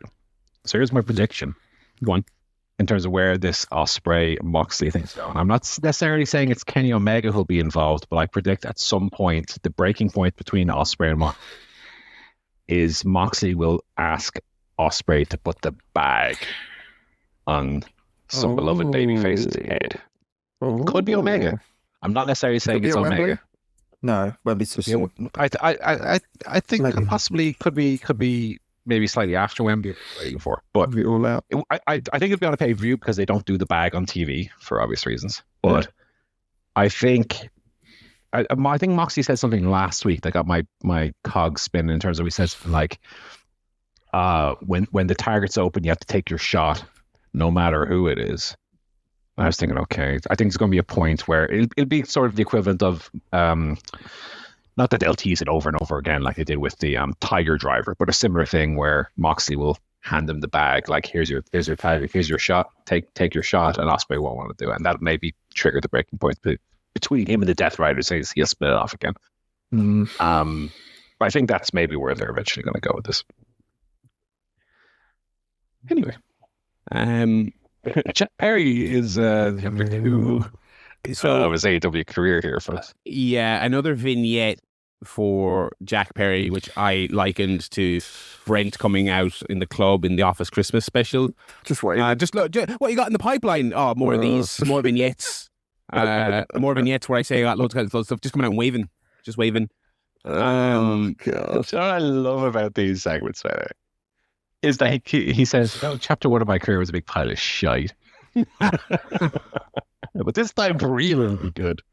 This time it'll actually be good. Following something I said, I think last week actually, or no, this is actually a couple of weeks ago. I had this whole spiel. Jack Perry does this whole vignette about, an old chapter, blah, blah, blah, and I want to face someone. He has an open challenge for like an open comer. He's like, I want to face someone who's in my shoes, and I want to face someone who's looking to break through. And how does the vignette add? Oh, the camera shakes, and there's Luchasaurus holding the boom. Yeah. It's like, why? I mean, and he does a lot of videos, but it's kind of everything this morning. Why does everything have to have a fucking Marvel punch at the end of it? Like, can you just shoot a fucking vignette where you're saying, I'm having an open challenge on Collision? Can you just do that? Why does it have to have the fucking Luchasaurus? Oh, I don't know. Chapter 2, not off to a good start. No, not off to a great start at all. Brodito defeated the absolutely gigantic Nick Comoroto and Aaron Solo. I was looking at this guy. People would probably remember he was a T. Marshall stable guy. He's been in AEW for years now, and he's still huge, jacked, hairy. I was like, God, something you could do with this fella. He was always perfectly fine in the ring as well. He should be in Brian Cage's body guy division. That's what we want to see. Yeah, it should be like that format. Like it's like Davis, Doyle, Cage, and Comoroto as the heavies. This is quick, obviously. Bandito came off the top of the frog splash, did a double pin, and that was setting up a weird vignette where Kyle Fletcher was backstage being interviewed, and then Brodito pissed him off by bumping into him because they were celebrating their match. They did a coffee on him though, no? Yeah, it was very Kane Jericho. So that was a tease of something that was going to come up later. Kyle Fletcher defeated Commander, the international champion. What a match! Great to see Commander. I haven't seen him in a while. Oh, yeah, and this guy always delivers. Who, Commander or Kyle Fletcher? Both. I'm talking about Commander specifically though. Yeah, really. This is great. Tremendous some of the stuff they're doing in this. They did a crazy looking destroyer. One of the best looking destroyers I've ever seen. Commander did his old rope walk, diveroo, which was really great. So really, really top notch stuff. Like again, just a nice first defense for Fletcher.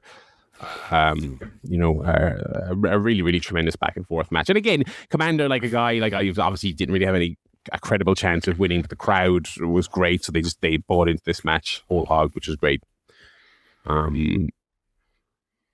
So Fletcher went for the mask, strip off the mask after that brought out Takeshita. Okada also came out. They continued to tease Okada and Fletcher might be dissension there. And Brodito came out as well to help. So I'm not sure whereabouts on this show they eventually announced Fletcher versus Bandito for the international title at the pay-per-view. So Fletcher, Takeshita, Okada at Wembo. Must be, yeah. You think it's three-way? Three-way, yeah. That'd probably be decent. I might give that. That'd be a watch. pretty good. That'd be pretty good. Pop out and get a £12 hot dog during that match and fucking miss that. It's funny because I thought Takeshita was basically written out post losing the title while he's in the G1. And he just fucking shut off. Oh yeah, I didn't even think about that. I suppose he was still in the US, I guess, so he could have. Yeah. He could have swung by. There you go. We got a segment with Kenny Omega getting confronted by Darby and Mox, just kind of keeping their various storylines going, talking about Kevin Knight. The Brolin Birds. They were sad. They were sad. England lost in the World Bloody Cup, mate. Oh, blimey. Yeah. Hater suggested they go to the pub. I thought this was terrible. Of course it was. I thought this was the shit. They are squandering these. I tell you what, if you are an observer voter still, if you're not putting Jamie Hayter as most underrated, I don't know who else is getting that nod this year, in this company at least. It's like Tony kind of saying to them, like, okay, go out, do this promo, dial the Cockney up by about 20%, and just make like puns and like beer jokes. That's what you're doing. And like 4 years ago, when she was like the affiliate of Britt Baker, Jamie Hayter didn't really have much of a character, but I don't even mean that in a pejorative way. She was just the ass kicker. She was just Jamie Hayter. She was fucking Jamie Hayter, and she just battered everyone, and she was the breakout star of the division. And she was 10 times as a memorable part of the show and a star as this kind of dressing like Daphne from Scooby-Doo and shooting your vignettes. It's funny you mentioned Scooby-Doo. Scooby-Doo. I was going to say both of these very much give me Scrappy-Doo energy at the moment. Yeah. And I mean that as a pejorative. That is a pejorative. Speaking of the pejorative, Jericho's bringing his character the pejorative.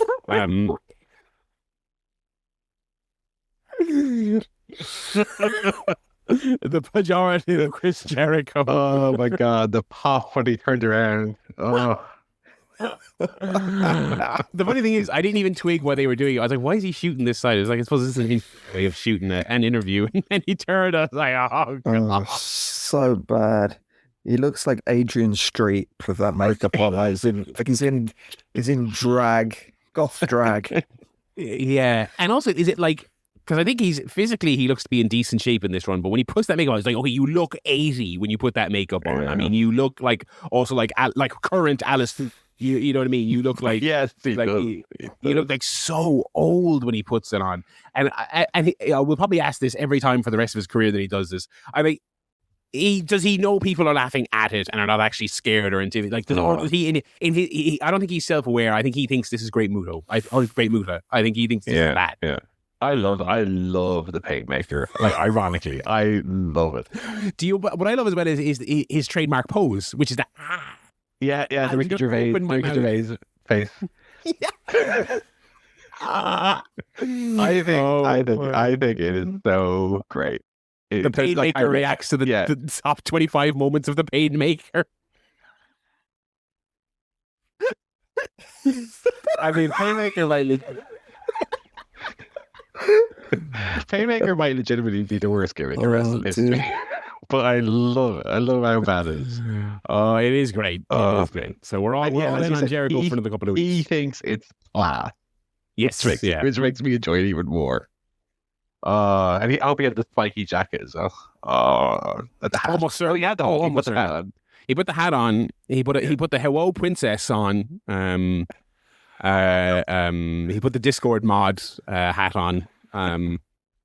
But he will save the reveal of the jacket for the Pape. Tremendous. Now they have not yet said what. I have to imagine this will be a death match or a something. They did. They said something on Collision. It's a like no holds barred or something.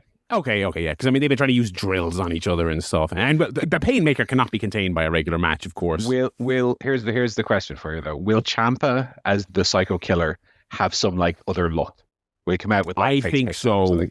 I think so. I think I don't think he'll do a full on character, but I think he'll do some kind of silly. I think he'll paint a Punisher skull on his face or something. I would think like a Terrifier kind of. That's Marvel. No, they have to do DC. They have to. Yeah. Yeah, Punisher, Terrifier would be a good one. What else is a horror thing he could do? He could come out as the back rooms. It did like it's yellow. Yeah, he's just painted yellow. With half a table coming out of his head. Jericho, instead of the "Why am I so evil?" he's just going like, "Where am I?" Booking is easy. We had Darby Allin defeating Brian Cage. I first noticed this when he did his run-in earlier on the show. But when I was watching this match, I was like, Brian Cage has always been two things, right? He's always been the big jacked guy, the big muscle man, but he's also always been the big man who does moves with a Z, right? He does moonsaults and he does the Steiner screwdriver and all these. He's got the cool video game wrestler moveset, right? And it's great. I've always liked Brian Cage. This was the first show, and I noticed it during his run-in where I was like, okay, I think the insane muscle is starting to affect how he moves around. It has to, doesn't it, really? He came out with a medal. He obviously won some kind of... He has also... every time you see him, he's bigger than the last time you saw him. He is huge. He is absolutely gigantic. And this match was good with Darby. He flung Darby around. It wasn't that it was a bad match around, but it felt like he was... It felt like he was struggling to get around compared to how he used to. Yeah. He is bursting at the seams, man. He is absolutely bursting at the seams. He's a bit big. He's an in shape gentleman. He's a I don't know about that. A bodybuilder extra. They didn't identify what the medal was. I kind of hoped he'd use the medal. It was a bodybuilding thing. They said that, but they didn't say what tournament it was. But I would have liked if he used it at the end. But of course, he was losing. So, cool spot where they had one of those elevated stages again. He threw Darby off from a gorilla press slam, and Darby went head first into the post like an idiot. All the anti-AEW accounts were loving that one. Yeah, I bet they were. This guy. I mean, come on, that's not even top 20. Yeah, I wouldn't even. It was nasty, but I wouldn't even rank it. God forbid this guy do stuff to make a match cool. Yeah. So, Cage beat a 10-count out, rolled into the ring, and got a coffin dropped. Yeah. And the stip of this match, I don't know if it wasn't the stip necessarily, but they announced after this match that Allin will face Kevin Knight for the TNT title next week. Yeah. Part of you kind of think, when they announced it, I was like, are they going to take the title off Kevin Knight? So maybe people think there's a chance he's winning. Is that the kind of 4D chess? Or is Kevin Knight killing Darby to give him some credibility next week? Like, is he writing Darby off or something? I don't know. Kevin Knight just passed the all-time TNT title defense record. That's interesting. So I don't know if that's going to play into it at all. I would think if I was gun to head, I would say he probably beats Darby. I think so. To give credibility. But we'll see. We did have a nice Speedball vignette. Or not a vignette, an interview. Speedball interrupted an interview with Knight and said he hoped he would drop these Don Callis antics. He just kind of walked off. There was no fight or anything. So they're keeping the Speedball Knight stuff going. Mm-hmm. So there you go. And then the main event, since it was in Mercedes country, it was Monet and the Divine Dominion defeating Willow, Maya World, and Hyan. Yeah. Good match. Most notable, though, for at one point Taz going, Hyan is great. Brother is also good.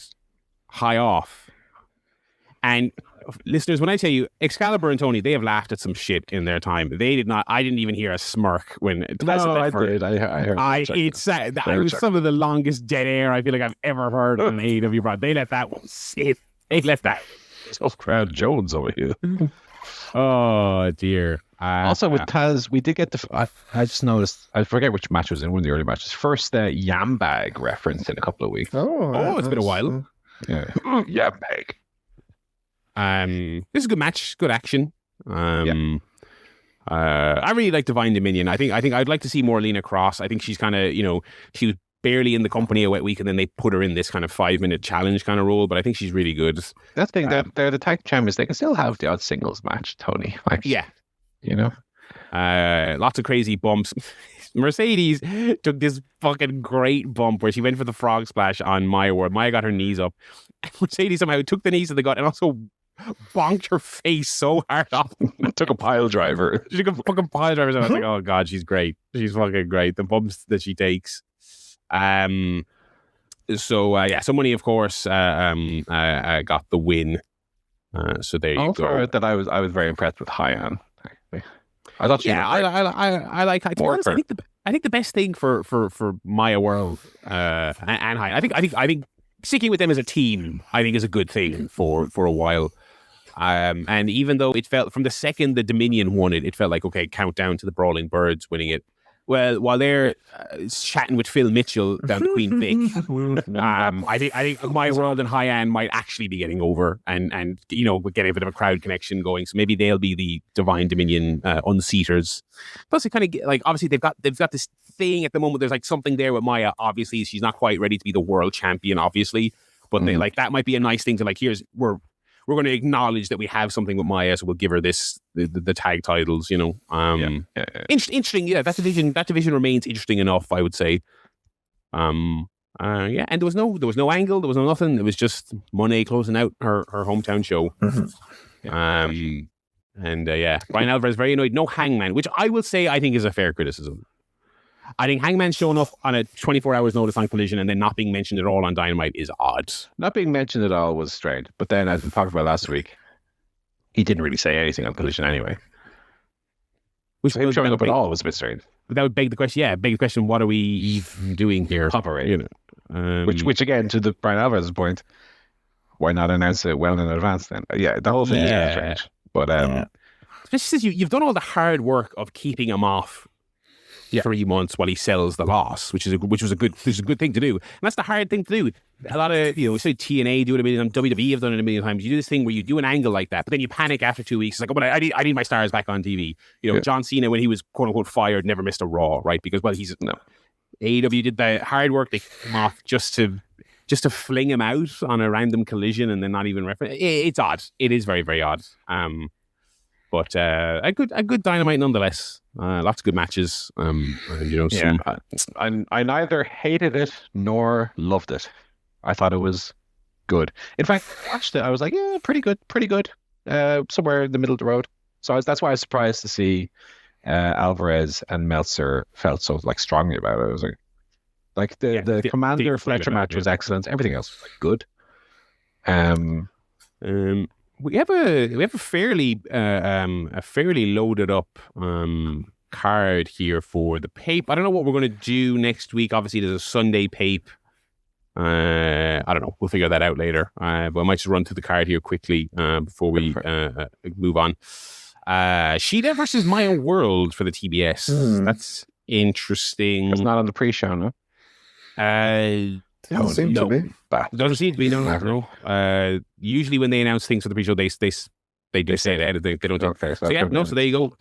I like my world. Not sure about that one. Yeah, Couple of issues there. First of all, I don't know if she's. I don't know if I'd be putting a single title on her. Second of all, it would be again that weird survival of the fittest thing. If you're going to lead to a Maya World match, there was 4 other people in that match. I would say who could have had a better match with Maya World than Shota. Like, would you not stick it back on Stat and like do Stat Maya? Are we all loving that Lander Persephone feud, by the way?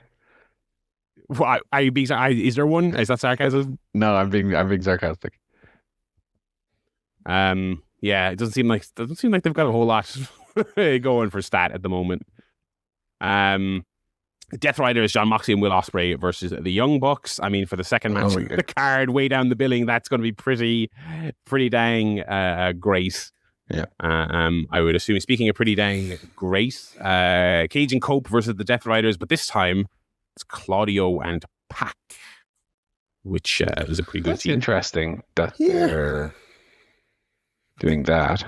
Yeah. Again, if you want to put your nitpick hat back on, I mean, what are any of these teams doing to get these matches? But I won't bother with that one for now. Carl Fletcher versus Bandito. A little bit of that should be lovely. Paul Darby. A little bit of that in the mid card. Lovely. Get a few stars on that day. Oh, let me put my Mystic Meg crystal ball on here. 4 3/4 for that one, I predict. I think that's actually a great shout. I think that's a great shout. But also, you can't forget though, like when Bandito, when the stars align and Bandito's really on. I mean, I think he could break that scale. The pejorative Chris Jericho versus that's the music name. The pejorative Chris Jericho versus Tommaso Ciampa. Kenny Omega versus Kevin Knight for the world title. Mark Davis versus Andrade for the national title, and Tekla versus Willow for the women's title. I like the Kenny promo this week, but I kind of feel like this might not be a bad month to finally do the women's main event. Funny because Tekla Willow feels also very thrown together. Yes, the circumstances that have happened, but if Willow's winning, you never, maybe. Yeah, that's a more interesting closer than everyone knows Kenny's retaining, obviously. Maybe they can do the angle after that one where Moxley has Ospreay put the bag on Willow's head. How about that? Oh, okay. Was that your bag? But you said you had a bag prediction, by the way. No, my bag prediction earlier was just that that would be the breaking point between Moxley and Ospreay. That's my prediction. Lovely. I don't know if you get the bag over Willow's lovely hair as well. Yeah, well, I suppose I think you could figure it out. It's a good defense against the bag stuff. Well, I mean, I would just permanently wrestle in a helmet. Excuse like a bag for life. Probably need like that. Excuse me, Mr. Moxley. That plastic bag. I mean, that is going to be that's going to be here long past you and I've been in life. So why don't we be a little bit more considerate and use paper? Or I've got this lovely pennies bag for life. Bryan Danielson using a tote bag. Oh, excellent. All right. Why don't you tell us a little bit about how the Grade 1 climax is going? Yeah, continues to be good. Day 2 in particular, I very much enjoyed. Drilla Maloney, Gabe Kidd had a really good back and forth, albeit there was some cheesy, Gabe Kidd does this thing, fuck you, fuck New Japan, blah, blah, blah, which he does like constantly throughout the match, which is a little bit annoying. But the match itself was very, very good. Drilla Maloney getting the win with his console bomb. Great Okan Sonata, not great. Count out finish as well. Takeshita Jake Lee was okay. I mean, Jake Lee, God love him. I do not get the hype of this guy at all. He also comes out with like a clown mask that he would have picked up from like Woolworths for £2 in 1997. That just looks incredibly cheap and lame. And he's not very good. Takeshita got the win there. Oleg Boltin, Yuto Ice was good. Boltin won with the referee stoppage finish, which I always enjoy. So there's a bit of like fire in there and a bit of controversy to it as well. Shingo Oiwa was very good. Shingo, after losing to Jake Lee, picked up a very good win here. And I like Oiwa as well. I think he's, of the up-and-coming guys, he's maybe the most underrated. So that was a good one. And then match at night, Goto Yota Tsuji, a banger. Really, really, really, really good. Goto got the win at that one. So day 2, really strong. Day 3, by virtue of only having 4 matches, was a little bit weaker. Also, I think I just didn't gel with the matches as much. Hinari Drilla Maloney was okay. Gabe Kidd Oscar was okay as well. Wouldn't go out of my way to check out either of those. Ren Narita Callum Newman, again, middle of the road. But the main event was very, very good. Yuya Amura and Zack Sabre Jr. This was like 25 minutes of old British style catch wrestling. And Yuya gave as good as he got. He was doing all the little arm ringers and roll throughs into a wrist clutch and a lot of it. So this very, very enjoyable. So yeah, a couple of good matches. I mean, I was kind of fairly middling on last year's G1. So far this year, I have to say every show has had at least one match that I really enjoyed, and with the exception of show 3, the other 2 shows have had multiple matches that I really enjoyed. So I'm a little bit higher this year than I was in last year's one. So far, so good. Let's keep it up. I think there's 2 midweeks this coming week. I think Tuesday and Wednesday there are shows. So that's why I don't anticipate Takeshita being around very often, because there's a lot of midweek double shows. So that's why I don't think we'll see him too much over the next little while. But yeah, so far so good. Dark Side of the Ring was back. Yeah. Didn't cover some of the stuff that we thought they would. No. Did feel like, even though they stretched this TNA Jarrett story out to 3 parts, did feel like they still left some stuff on the table. Yeah. Honestly, this whole trilogy felt like the thematic linking of Jarrett and the company worked. You know, I kind of got what they were going for. But it kind of felt like you were shortchanging both stories in a way by not just letting them have their own. This episode's just about Jeff. Yeah. Do you know what I mean? Yeah. I think you could have done a 2-parter just about Jeff. Obviously, you have to talk about TNA at certain points, but having to constantly go back to, and then Hogan came in, and then Jeff Hardy got really fucked up. And it's like, okay, like you kind of need to. I think they need to either pick a TNA episode or pick a Jeff Jarrett episode, and obviously they would overlap a bit. But smushing them together, it simultaneously felt like both stories got shortly. And also felt like I was kind of bored during this third one. It was just kind of like, it felt like there was not 3 episodes worth of, it was a weird mix of feeling overstuffed and also not having enough for 3 episodes. I think they retread a lot of ground in the third one that they kind of covered sufficiently for me in 1 and 2. Like, we know Jeff Jarrett during this time had his problems and he, came through the other side. And then this episode, they're touching on that again, and they're saying, "Oh, I was at the pool party, and I looked down on my gut, and I said, I'm not drinking beer anymore. I'm drinking vodka." I was like, okay, that's a nice story and all, but like, I'm not giving up the drink. Can we talk about some of the? I'm just gonna Impact Zone not mentioned at all. Impact Zone not mentioned at all during this whole like story of TNA. That to me is intent. That is really bad, and no. They did, as we talked about. They talked about the 4-sided ring, but. Like 20 seconds mentioned that they got rid of it and the fans were annoyed. That was it. Like, didn't really talk about, like you talked about last week, didn't really hammer home the fan base. But see, the thing is, Paul, they can't talk about the small but dedicated hardcore freak fan base that TNA had, because that would undermine the broader narrative of this couple of episodes, which was that TNA was hot shit. It was taking over the world. Yeah. Which is the other thing. I mean, a lot of the issues from the first 2 episodes, they weren't new in episode 3, but I kind of had my fill. But I was watching this, I was going, and it was just spinning this around. And again, I was talking about this on Twitch during the week, and I was talking to Garrett, who the big TNA head and the big TNA historian, and it was just kind of like, it's not to make excuses or defenses of Dixie Carter, who was, of course, out of her depth and knew nothing. But it's just all these fucking carny freaks acting like that. Oh, well, we had this booming, wonderful, great thing, except for fucking Dixie. It's like, brother, you were dead. You were dead in 2002. It was dog shit. It was, first of all, it was dog shit. I think I said this last week. It's like, okay, she was the money mark. She was the idiot signing the checks. Okay. And with that money, you did what?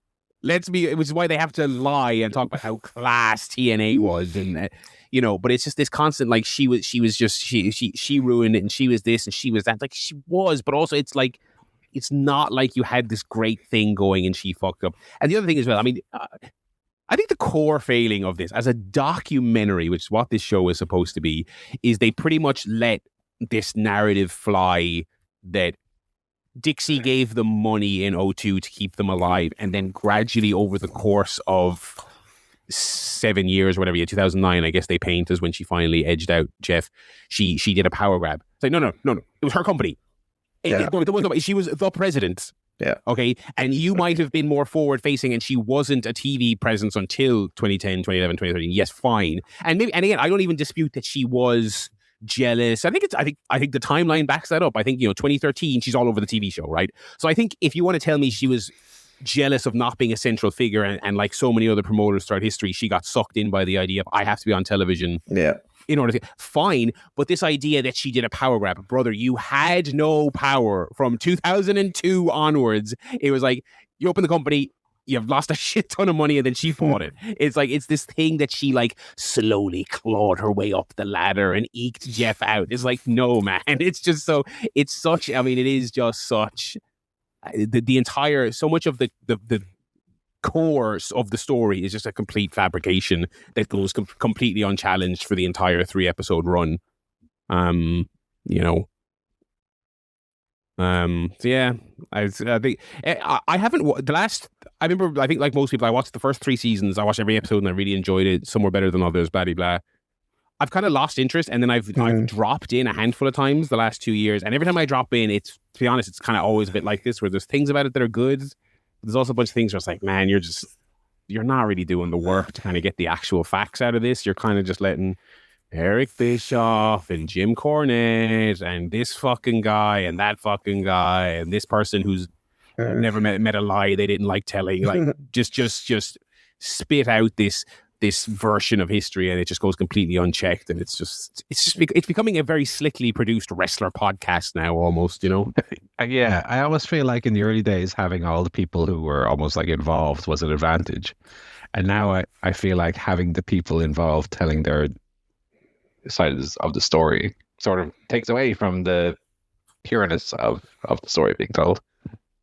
Yeah, it does feel like it feels like it's drifting closer to a dramatization vaguely inspired by real life. Like the reason I don't think they would have liked to have had a Wade Keller, for example, on this one, right, is they simply wouldn't like to have someone who every time you cut to him, he takes a big shit all over the little narrative you're weaving across all 3 episodes. Because I think the producers want to have this, Jeff was doing this amazing thing. He was changing the industry. Russo constantly talking about we were changing the industry, all this stuff, and then Dixie came on and edged Jeff out, and oh my god!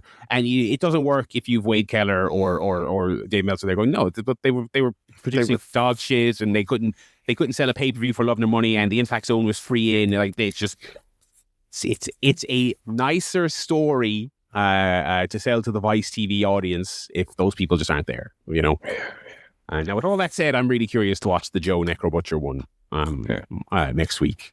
I would love to see the just story of the Impact Zone and them touring. I think them leaving the Impact Zone is a really important, and not only an important part of the TNA story, but a part of that era.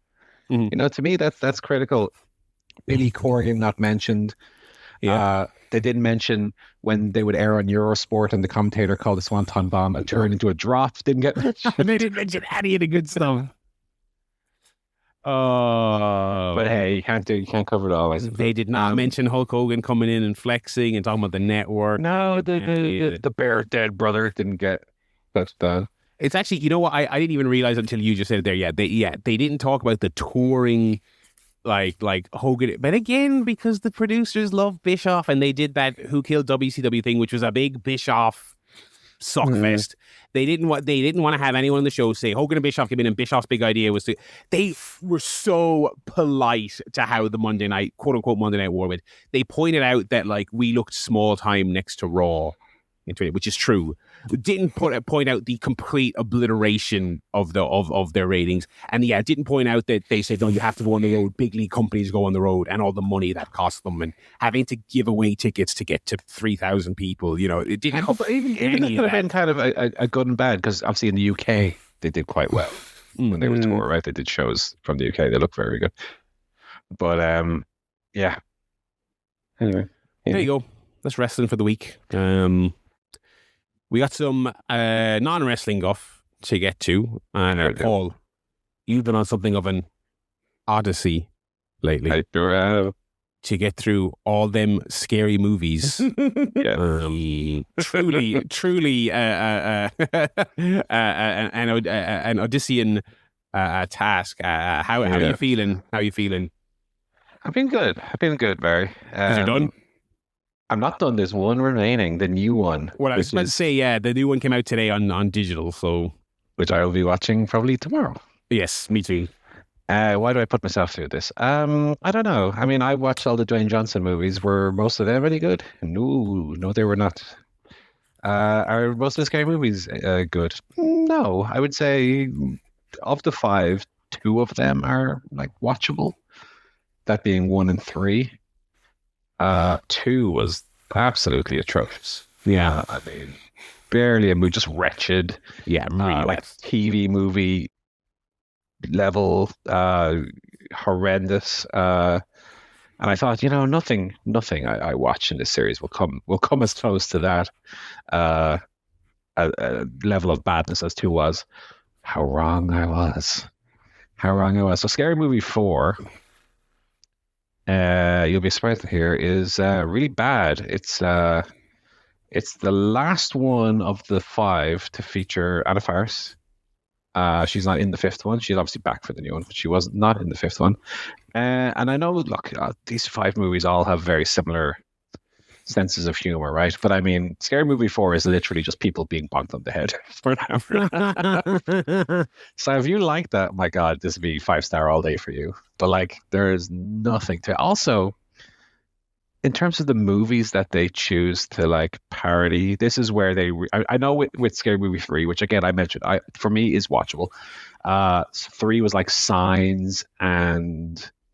There's a bit of 8 Mile in there, and what else did they do with Science? I forget. But where they start to parody like non-horror movies, which is where it starts to get strange. This one is like Spielberg's War of the Worlds and The Grudge. It's like, well, why we, first of all, Spielberg's War of the Worlds. Me saying that now is probably the first time that movie's been mentioned. I was just thinking, I was like, what a way to time capsule your film, because that one doesn't come up in conversation very often anymore. I mean, it is very much a time capsule of a movie in a sense, because the opening bit is a parody of Saw, the first Saw movie, and it's Shaquille O'Neal and Dr. Phil in a room. I mean, come on now. So Scary Movie 4, very bad, very, very bad. But nothing had me ready for the absolute atrocity that is Scary Movie 5. Yeah. Let me tell you. The guy from Scary Movie 3 is back. I'm forgetting the man's name now. Oh, that main character guy who was in a lot of films around this time. And yeah. I know the exact guy. I can picture his initials are like RF. Simon Rex. I guess in Scary Movie 3 he's like forgotten how to act because he's absolutely atrocious in it. Ashley Tisdale is the co-lead. Oh, God. Like she's been lobotomized. She absolutely terrible. The performance across the board horrendous. The editing was like someone who'd never seen a movie before. The pacing to it is like 100 miles an hour. Punchline cut to the next thing. And you're like, wait, what? Like there's no beat for the quote unquote comedy, because the comedy is absolutely atrocious. But like the quote unquote comedy, there's no beat for it to land. You go, we laugh, and then it goes to the next thing. You know, that beat where the sitcom you have the audience laughter. That does not exist in this movie. It just absolute steam train going at 100 miles an hour to the destination. Also, there's one scene where it's like the Simon Rex character is fighting with some old lady on the lawn. It's the maid, of course, the Mexican maid, a hallmark of late 2000s and early 2010s comedy. Yes. Yeah. Who, of course, at one point in the movie, hits a pinata, because of course she does. Of course she does, yeah. They're fighting on the front lawn to like absolute silence. There's no score. And the only noise you hear during this what feels like 5-minute long scene is like the punch sound effect .wav. And it's like I was talking to someone about it. I was like, why was there no music? Why was nothing happening? And they're like, oh, that's where the like audience laughs over it. And I was just sitting there watching it in like dead silence. It was so awkward. Is it as bad as 2? I tell you, it comes close. It might even be worse. Because I actually haven't seen 5 now, but I mean, I suppose the famous thing about this franchise is, of course, the Wayans sort of had it wrestled away from them after 2. Yeah. 3 is like a controversial one because, like you said, 3 is actually kind of good and watchable, unlike a lot of the other ones. But so like everyone takes a big shit on 4 and 5. It's like, oh, it's terrible, and they kick the Wayans out, and they got these other people in, and it's like don't really pretend. The first one, after they kicked them out, it's actually kind of good. So just kind of don't really pretend about that. I think that's why Faris wasn't in the last one. Also, the second one they made was terrible. So yeah. Although they rushed that one out, I believe that was like they were really under pressure to just shit one out because the first one was so successful. I mean, it's really bad. I mean, I thought 2 was like, look, they rushed it out. That's why it's so like terrible. It is literally like a sci-fi TV movie. And then I watched 5 and I was like, 5 is every bit as bad. It is. In a way, it's worse. Like the performances are worse. It's less funny. Editing is Just absolute. I mean, easiest half a star I've ever given on Letterboxd. Let's put it that way. I didn't even have to consider. I didn't have to be like, was this 1 star or half? Nah, easy half a star. Absolutely atrocious. Never watch it. So of course I'll be watching Scary Movie 6. Well, the boys are back in town for the new one. Yeah, I mean, so what we'll get is more smoking weed jokes and more this guy who has girlfriend's actually gay joke, which weed and gangs. Yeah, cocks, boobies, children swearing. Yeah, you know, the real Wayne's, Farris, Hall, the lads, you know. I will say in defense of Scary Movie 4 and 5, as compared to 1 and 2, is far less jokes where the punchline is someone getting raped or sexually abused. Jesus Christ. Which is like all over 1 and 2, which is so weird to watch in today's speaking of that, I watched a movie. This is a genuine segue. I watched number 387 of the 500 films Samara Weaving has been in the last year and a half. This past week, I watched Over Your Dead Body, which is directed by Jorma Taccone, another one of the Lonely Island boyos. This chap, this is one who directed Popstar, I believe. So good track record there. And this is a mostly good showing. The reason I did that segue from your reference about all the rapes happening in Scary Movie 1 and 2, there is a bizarre and super long scene in the middle of this film. The premise of this film, for anyone who hasn't seen it, right, is Weaving and Jason Segel play a very jaded and done with each other married couple. They go on a quote-unquote romantic retreat to a cabin in the woods, and they are both planning to kill each other. That's the premise of the film. And then, you know, very mild spoilers for like the actual thrust of the rest of the film is they both fail, and then before even the halfway point in the film, 3 escaped convicts descend upon their cabin, and they gotta work together to overcome the baddies and maybe, just maybe, figure out why the heck they married each other in the first place. But Timothy Olyphant is the leader of the baddies, and Timothy Olyphant's always great. There is a really, really long scene in the middle of this film where they tease raping Jason Segel violently. And this is a comedy. It is obviously, as you might imagine from the premise, it's something of a dark comedy. There's a lot of violence. There's a lot of murder. There's a couple. There's a lot of dark humor in the first act where you know that this husband is planning to kill his wife, and they have some kind of. But I was watching this, and I was like, I honestly didn't know what the tone of the scene was even supposed to be. I was like, right. You're kind of like, for like, you know, in wrestling, I was like, okay, you're getting over that they're baddies, right? They're not just convicts passing through. They're like crazy people. But I was like, I don't think it was played for laughs, and I really can't stress how long it goes and how close it rides the line. And I had really enjoyed the first act of this film, and I was like, what is happening in this film right now? So that scene passes, right? And our heroes talk their way out of it. So they buy themselves some more time. So the convicts go back to scheming. And in the first part of the film, I thought the dialogue was great. Very snappy, very good, kind of just the right side of relatable, like a couple irritating each other, jabbing at each other in the car, just great little nitpicky fights with each other. Very funny. They didn't make Samara Weaving do an accent in this one, so she just gets to be a loudmouth Australian. And she's very good at being very annoying. Really great, lots of laughs. And then the convict characters, led by Olyphant, I tell you, Paul, this script for this could have been ripped out of Scary Movie 5 because it's like scenes from a different movie. Olyphant and his love interest are having an argument at one point about how they're going to, get away after they kill these two and take their money. And he talks about how we'll drive here and then we'll abandon the car. And then his love interest goes, whoa.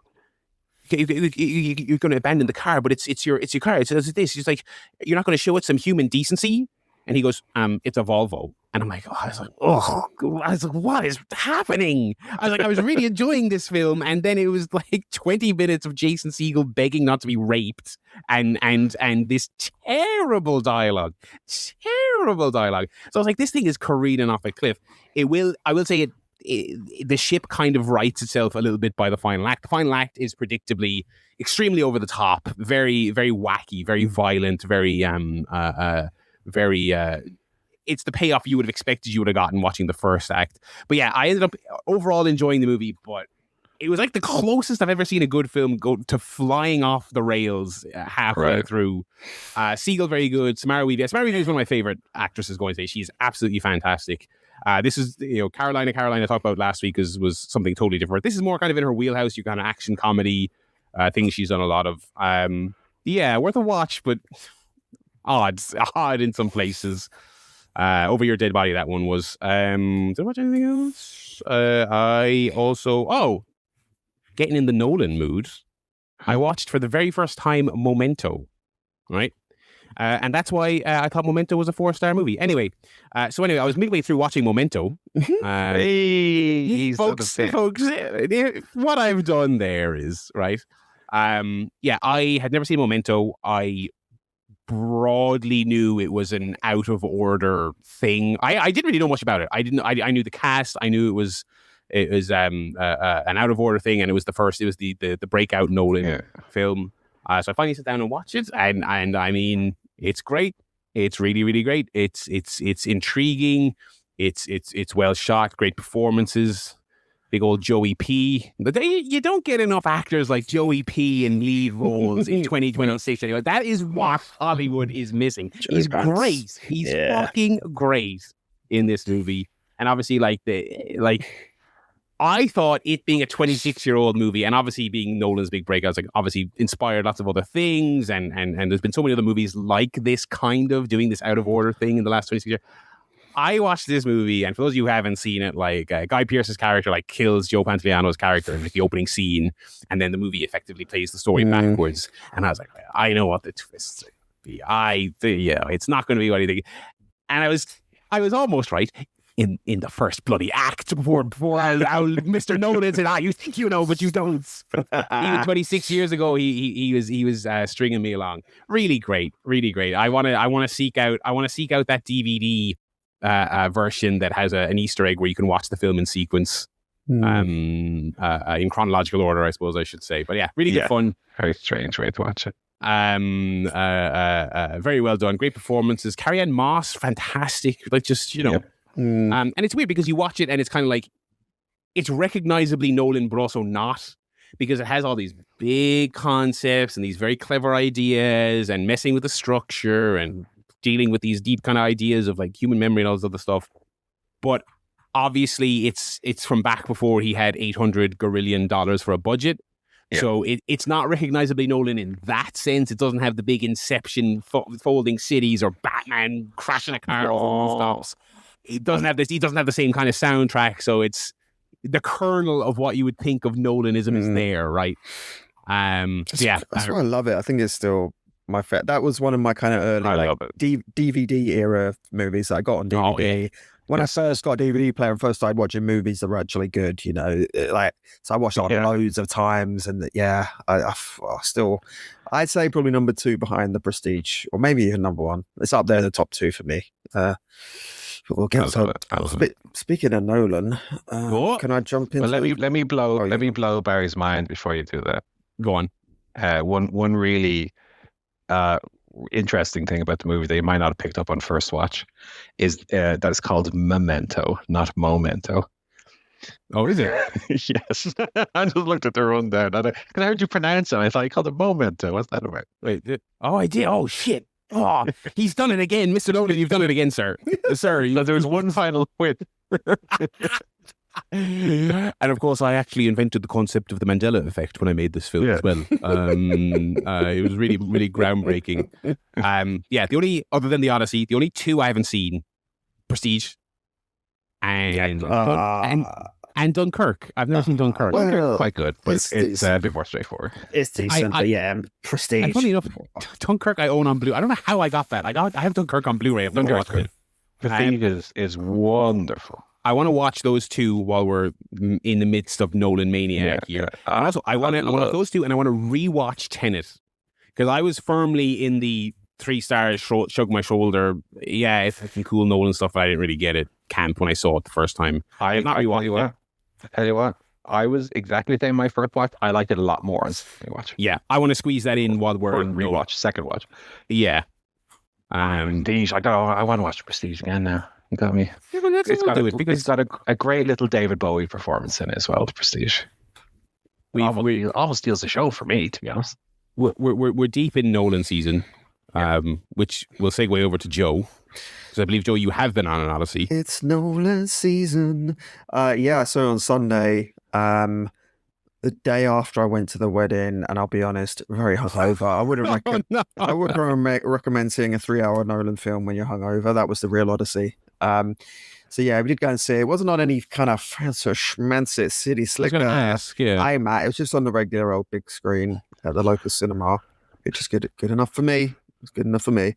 We'll say very busy screening. I think a lot of the screenings were pretty well attended at my local cinema. So not surprised as it's made like $300 million in its opening weekend or something insane like that.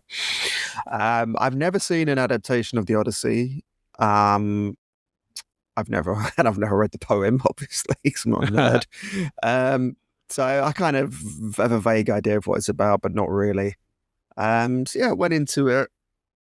I would say in a nutshell, I kind of felt the same way that I do about a lot of recent Nolan films, which is that technically it's brilliant. The filmmaking is awesome. I think generally the performances are really good. Mm-hmm. But I do often feel a bit of an emotional detachment from his films.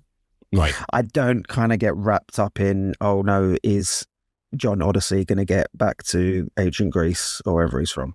You know what I mean? I'm not like... And I love Matt Damon. Like, I think, he's one of my favorite actors. I don't feel like I'm really rooting for him. I feel a little bit like I'm kind of watching a movie about themes. You know what I mean? Rather than watching a kind of an adventure about a guy trying to get home with those themes underlying, I feel it's a little bit heavy-handed, the storytelling. Okay. It's my only criticism of Mr. Nolan, of which I think in his earlier films was less of a problem. The ones written by his brother maybe was a difference there. So again, I kind of wanted to like him more because I love all the actors in it, and it's also a really interesting take. Like, it's not sort of, as you'd expect from him, it's not straightforward. But I also thought the kind of time jumping thing was to the detriment of the story, right? It's the Odyssey. It's the original, like, I've got to get from this place to this place, I'm going home kind of thing. But you're jumping around so much in sort of time and place that you don't really get that sense of the journey. And I'm like, well, it's the hero's journey. This is where one of the earliest examples of that hero's journey. So I kind of enjoyed it on a lot of levels, but not on maybe that traditional, just like getting involved in the story. There's also some of the famous bits of like, they meet like all these different kinds of monsters and go to these different places with like crazy kind of magic and gods and stuff. But they kind of gloss over some of them a little bit. I was like, let's spend a bit more time with the sirens that, beckon you onto the rocks. It kind of glosses over that. And I'm like, well, maybe not everyone knows about that, Chris. Obviously, you've studied classics, I'm sure. Like, you're like bored of the sirens, but I'm like, that'd be really cool. But visually, that was their song "Fooling You," Joe. Is what that was. Oh, was it? Yeah. Maybe I was distracted by their song. But but overall, there's also a lot of individual scenes which are just brilliant as well. Like, I think the way they do, like, there's a Cyclops in it. Spoilers, and also a scene with Samantha Morton. One of the most grotesque scenes in it I've ever seen. Kind of unusual for a Nolan film because he's not usually that kind of like really sort of nasty, grotesque kind of visuals, but like really, really went for it there. So, overall I did really like it. But I will say little Tom Holland, bless him, he did learn all the lines. I give him that. He definitely knew all the lines. And he definitely said all the lines to the other characters. So fair play as they were written. Yeah, and he did a face while he was saying. Yeah, well. Christopher Nolan wrapping up. That goes for everyone. There will be no scripts on the day.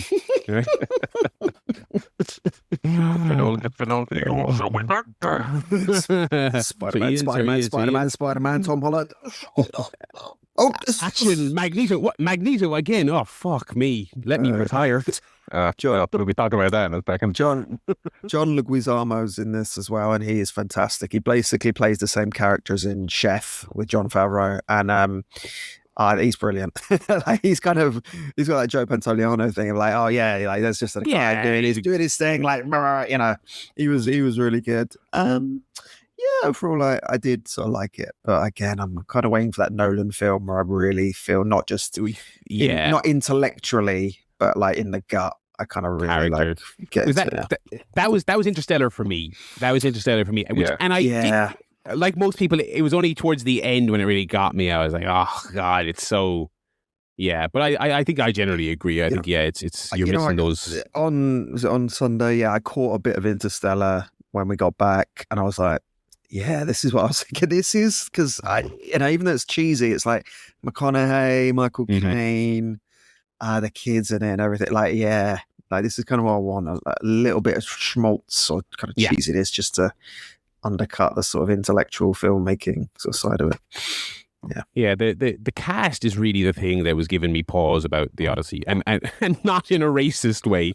So I was looking at it and I was like, hey, like the list of names here, like, right, these are fucking phenomenal actors, all right. You've got Damon, right? You got Nyong'o, you got Zendaya, all right. I know these people are all great. I've seen them in a million great things. Tom Holland, okay. I would really like to see Tom Holland in a non-Spider-Man film that I enjoy, but I just haven't yet. I'm curious about this. I was really tempted to go see this during the World Cup to minimize my chance of having it ruined by other humans, but I ended up watching the World Cup. I had a question for you. A bit of a explain and I wonder now. Tinker. Question for you. How do we feel about, I mean, it's mainly Nolan, but it's more people as time goes on, this idea of here's the correct way to watch this film, right? This format.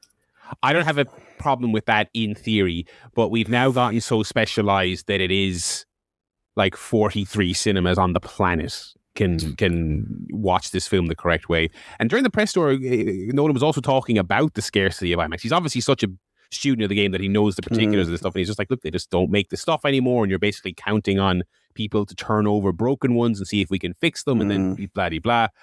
It does when they put out those promotional images showing here's how much of the frame you're actually seeing in IMAX, and that makes me go, okay, but I live in the 95% of the rest of the world that has to go watch it in the shitty negative comparison side of that graphic you're sharing on your socials.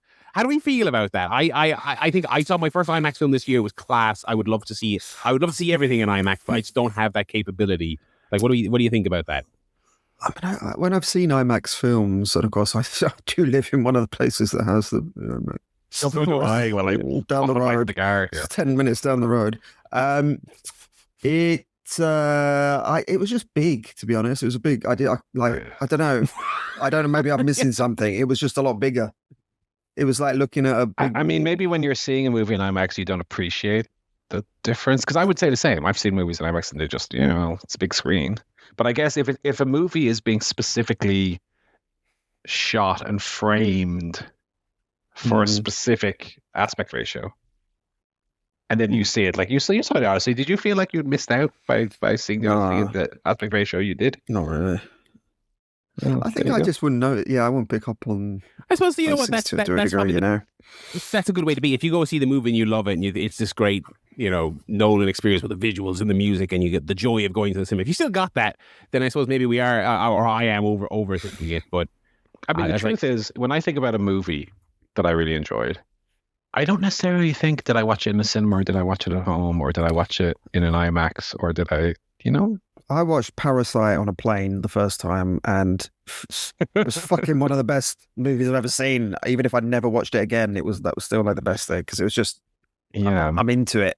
I'm into the story and the characters. Maybe watching a movie in IMAX will enhance your experience without you realizing it, but maybe if you don't see it in IMAX, you don't necessarily feel like you lose out. And that being said, I will probably try to see this in IMAX. The other part of the IMAX discussion is that At my regular cinema, the tickets cost €6.99. Yeah. So if I want to see an IMAX, I'll be paying like 3 times the price. I'm not paying 25 quid. That stuff is, yeah.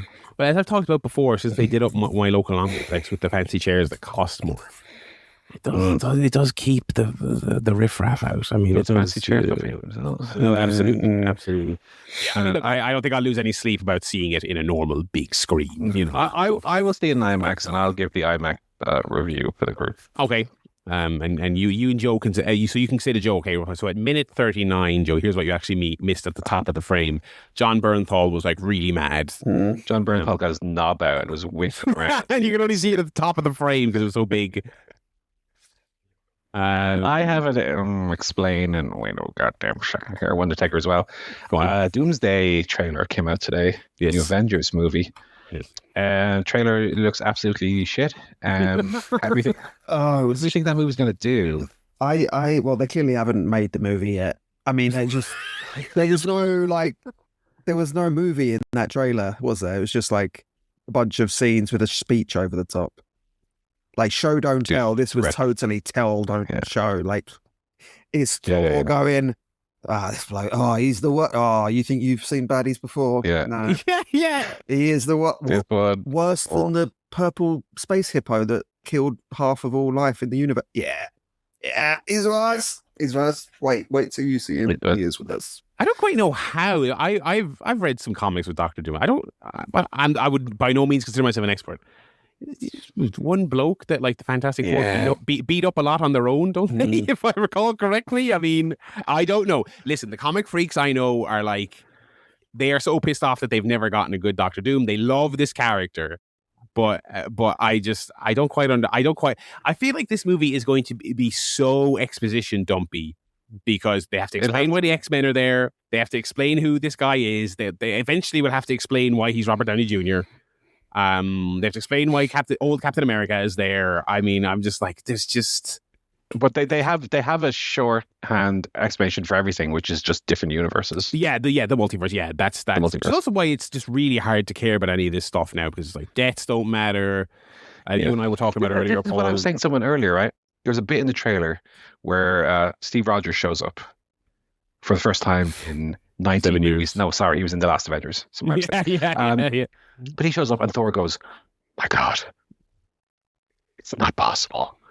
I was like, there's 900 million infinite versions of this guy. Of course it's possible. Yeah, you specifically know that it is. You specifically know that it is possible. You know that it is possible. The other thing as well, and this is minor, and I kind of realized as I was watching it when it's like centered on him. Now, I don't think it's going to be majorly centered on him, although I don't know. I was just kind of like, even in the Marvel movies I like, I don't really care about Thor as a character, and I've never really cared about Chris Hemsworth's performance. But he's the last one. He's the last one. Original Avengers, basically. The thing about this film is that, I mean, it's trotting the Attitude Era stars out in 2006. It's just you're going to have Steve Rogers come back because you didn't do a good job getting the new Captain America over. You're going to have the one guy who basically stayed re-signing the contract after Endgame, Thor. He's there.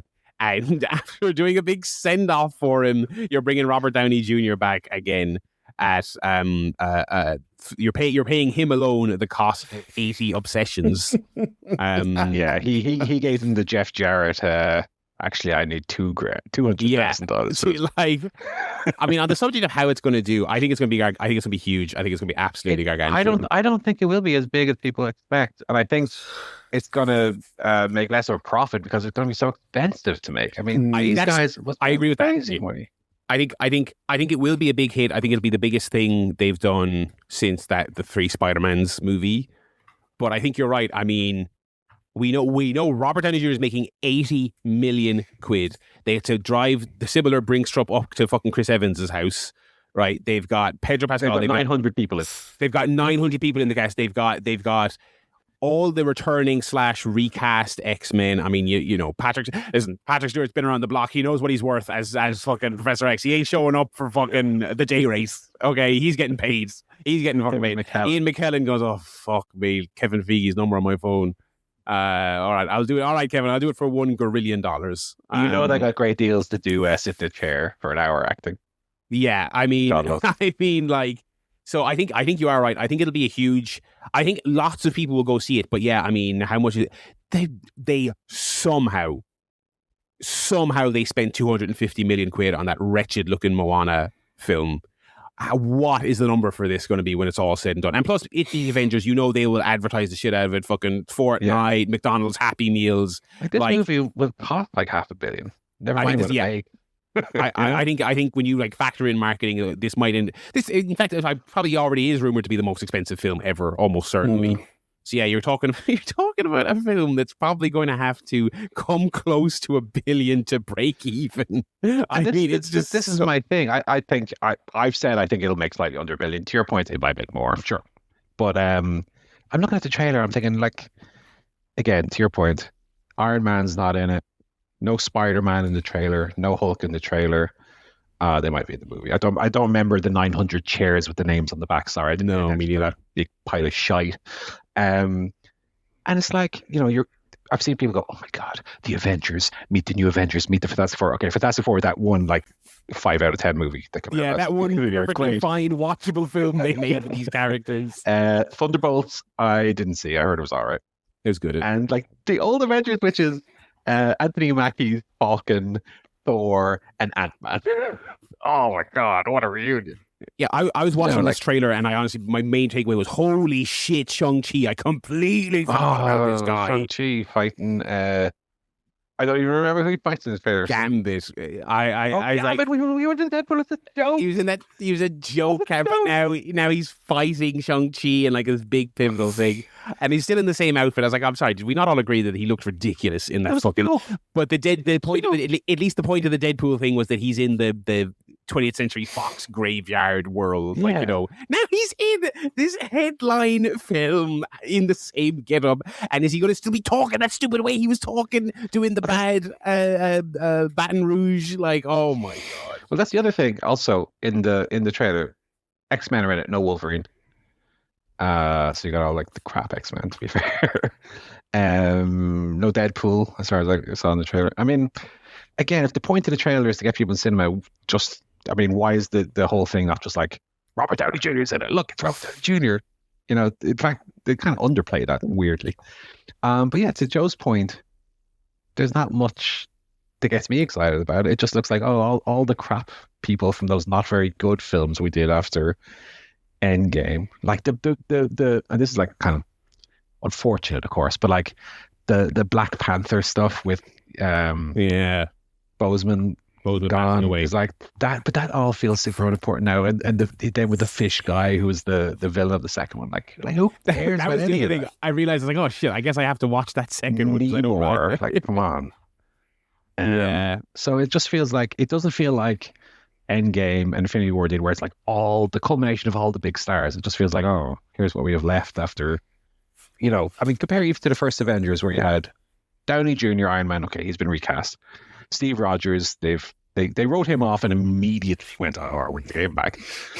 Thor, Hulk, they're the only two who are left, by the way, Thor and Hulk. Hawkeye, balked at the offer for Hawkeye season 2. Apparently he's gone. He won't be doing Hawkeye anymore. Oh no! And Black Widow, who they killed off as well. So, do you know? Yeah, it is such a weird cast, because I mean, like, yeah, that shot in the trailer where it's like you said there, it's Fantastic Four. It's like, I like that. I liked that movie.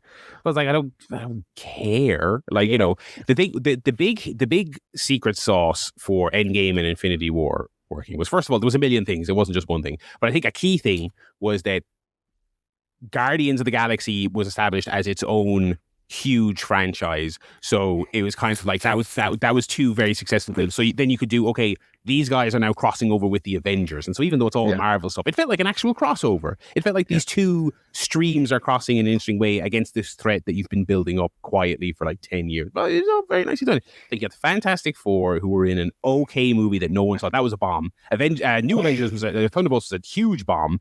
I mean, that is, I would say, with the exception of Florence Pugh, that is a cast that is certainly getting murdered to kind of set the stakes early in this film. I mean, David Harbour and fucking and Sebastian Stan, you know those characters. I mean, people like the Sebastian Stan character.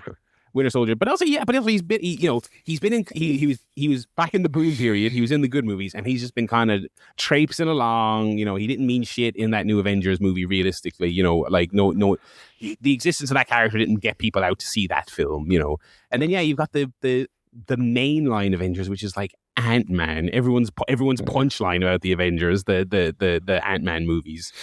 It's just really bizarre. No Captain Marvel either. No Brie Larson. But I have to assume these people are going to be. Everyone's going to be in it. Everyone's going to be in it. Not to be in a trailer, at least. And to your point earlier, Doctor Doom barely built up in one movie. Mm-hmm. Of course, because they were building up Jonathan Major's Kang character that they had to kind of right turn away from. But yeah, to that point, it doesn't feel like this threat is the worst threat we've ever faced. It's like, well, is he? I don't know about that. Anyway, we'll see when it comes out. 18th of December, I believe. Yes, Dune and Doomsday facing off. I'll be no seeing that. I'll be seeing Dune 3. Yeah. Twice. Ooh, 3. Doomsday. That's what Joe will be celebrating. Speaking of the superheroes, Barry, did you start watching Xmen 90,000? Yes, I did. I've just seen the first 2 episodes. But first episode was good. It'll get us back to what we're doing here and catch us up and all this other stuff. And then second episode I thought was really good. The X4. The X1, so great. So great. And the big escape sequence at the end, top notch.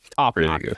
I'm glad it's back. I'm glad it's back. I'll probably be caught up by the time we reconvene next week. You're all the way caught up, I assume. Right? Yeah. I'm up to episode 5. There's one out on Wednesday. It'll be episode 6. I believe Wednesday. I didn't love episode 5 as much. I thought the weakest episode of the series so far.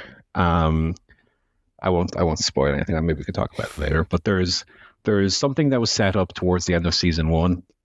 I won't specify what, but it kind of gets paid off in a quick, sort of not super interesting way that kind of bugged me a little bit. But the episode overall was fine. Was kind of a side story to what's going on with the main plot with Apocalypse and all that. Who I think they've also in episode 3 and 4, I think they've really handled his character in a really interesting way. So I'm very much enjoying that. Hopefully they're back to that in the next episode. Enjoying X-Men 97. Also watched a couple more Widow Bays. Episode 8, I think. They did the thing that shows do that doesn't always work, and I kind of think to an extent it didn't work here. The flashback, which is important. The flashback episode. Mm-hmm. Most infamously for me, Lost did a flashbacks episode, their final season, to explain some of the island stuff that was just absolutely horrendous. This wasn't as bad as that, but whenever a show like this has mythology and does a flashback episode to sort of show or explain some of that mythology, I never get really into it. I want to spend time with the characters that I've built a connection with over the course of the show. Suddenly you're away from them in this whole other story. I think the only time that has really worked for me was there was one in The Righteous Gemstones with Bradley Cooper. That was really good. This one, not so much. And then the episode after also I thought was kind of okay. I'm hoping the show is not really badly losing momentum as we come to the close. But 2 episodes, it was episode 6 and 7. I wasn't super hot on it. But otherwise the show was still great. And then last thing I wanted to give an update on was I'm still reading Dan Brown's Origin. Oh, yeah. Is this the damn artwork we got here?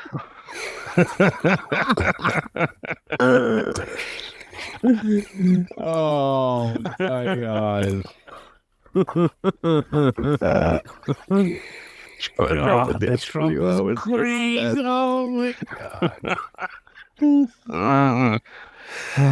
Let me tell you, it's for life. For life. It's for life, folks. Randy Savage, big loser. Origin, Dan Brown. So Dan Brown's books are stupid, we know, but I enjoy them in terms of hey, the painting has a word written backwards on it that leads you to the next clue. I like them as page turners in that regard. This book, all right, it's 450 pages long. So it's a big hefty audio. I'm 250 pages in. There hasn't been a single painting looked at. There hasn't been a single clue figured out. There hasn't been a single word that looks the same upside down as it does the right way around. Right? None of it. Nothing is fucking happening in this book. Dan Brown, what are we doing here? The book opens with like this guy who has figured out where humans come from and where we're going. Like has figured out through machine theory or whatever, right? And he's about to reveal to the world, and he gets killed. He gets assassinated right before he's about to tell what the big secret is, what the big revelation is. And that is literally all that's happened in 250 pages. I'm so ready for Robert Langdon, which is Tom Hanks' character in the movies. I'm so ready for let's start doing the bit where he starts figuring out the clues and looking at the paintings. None of it so far. I'm halfway through the book. It hasn't even started yet. So it's like there's no page turning happening. I read like one chapter here and there when I'm on the loo. I'm like, come on, let's fucking go. Let's do this. So that's my half review of Origin. If you're ever interested to read it, just skip to page 250 and know what I've told you is what's happening. That's basically all you need to know. And you can start reading from there. So not a thumbs up yet. I'm waiting for some backwards writing.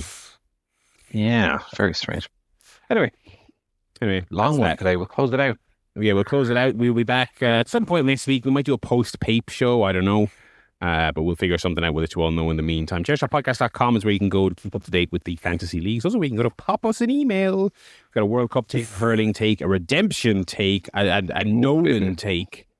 I'd like to start getting pay-per-view reviews from people. What they think, not a full review. What do you think about it? Yeah, what do you think about it? What do you think of Dark Side of the Ring? If you watched the Joe Necro episode, let us know what you thought about it. ChairShotPodcast.com. Go to check that out.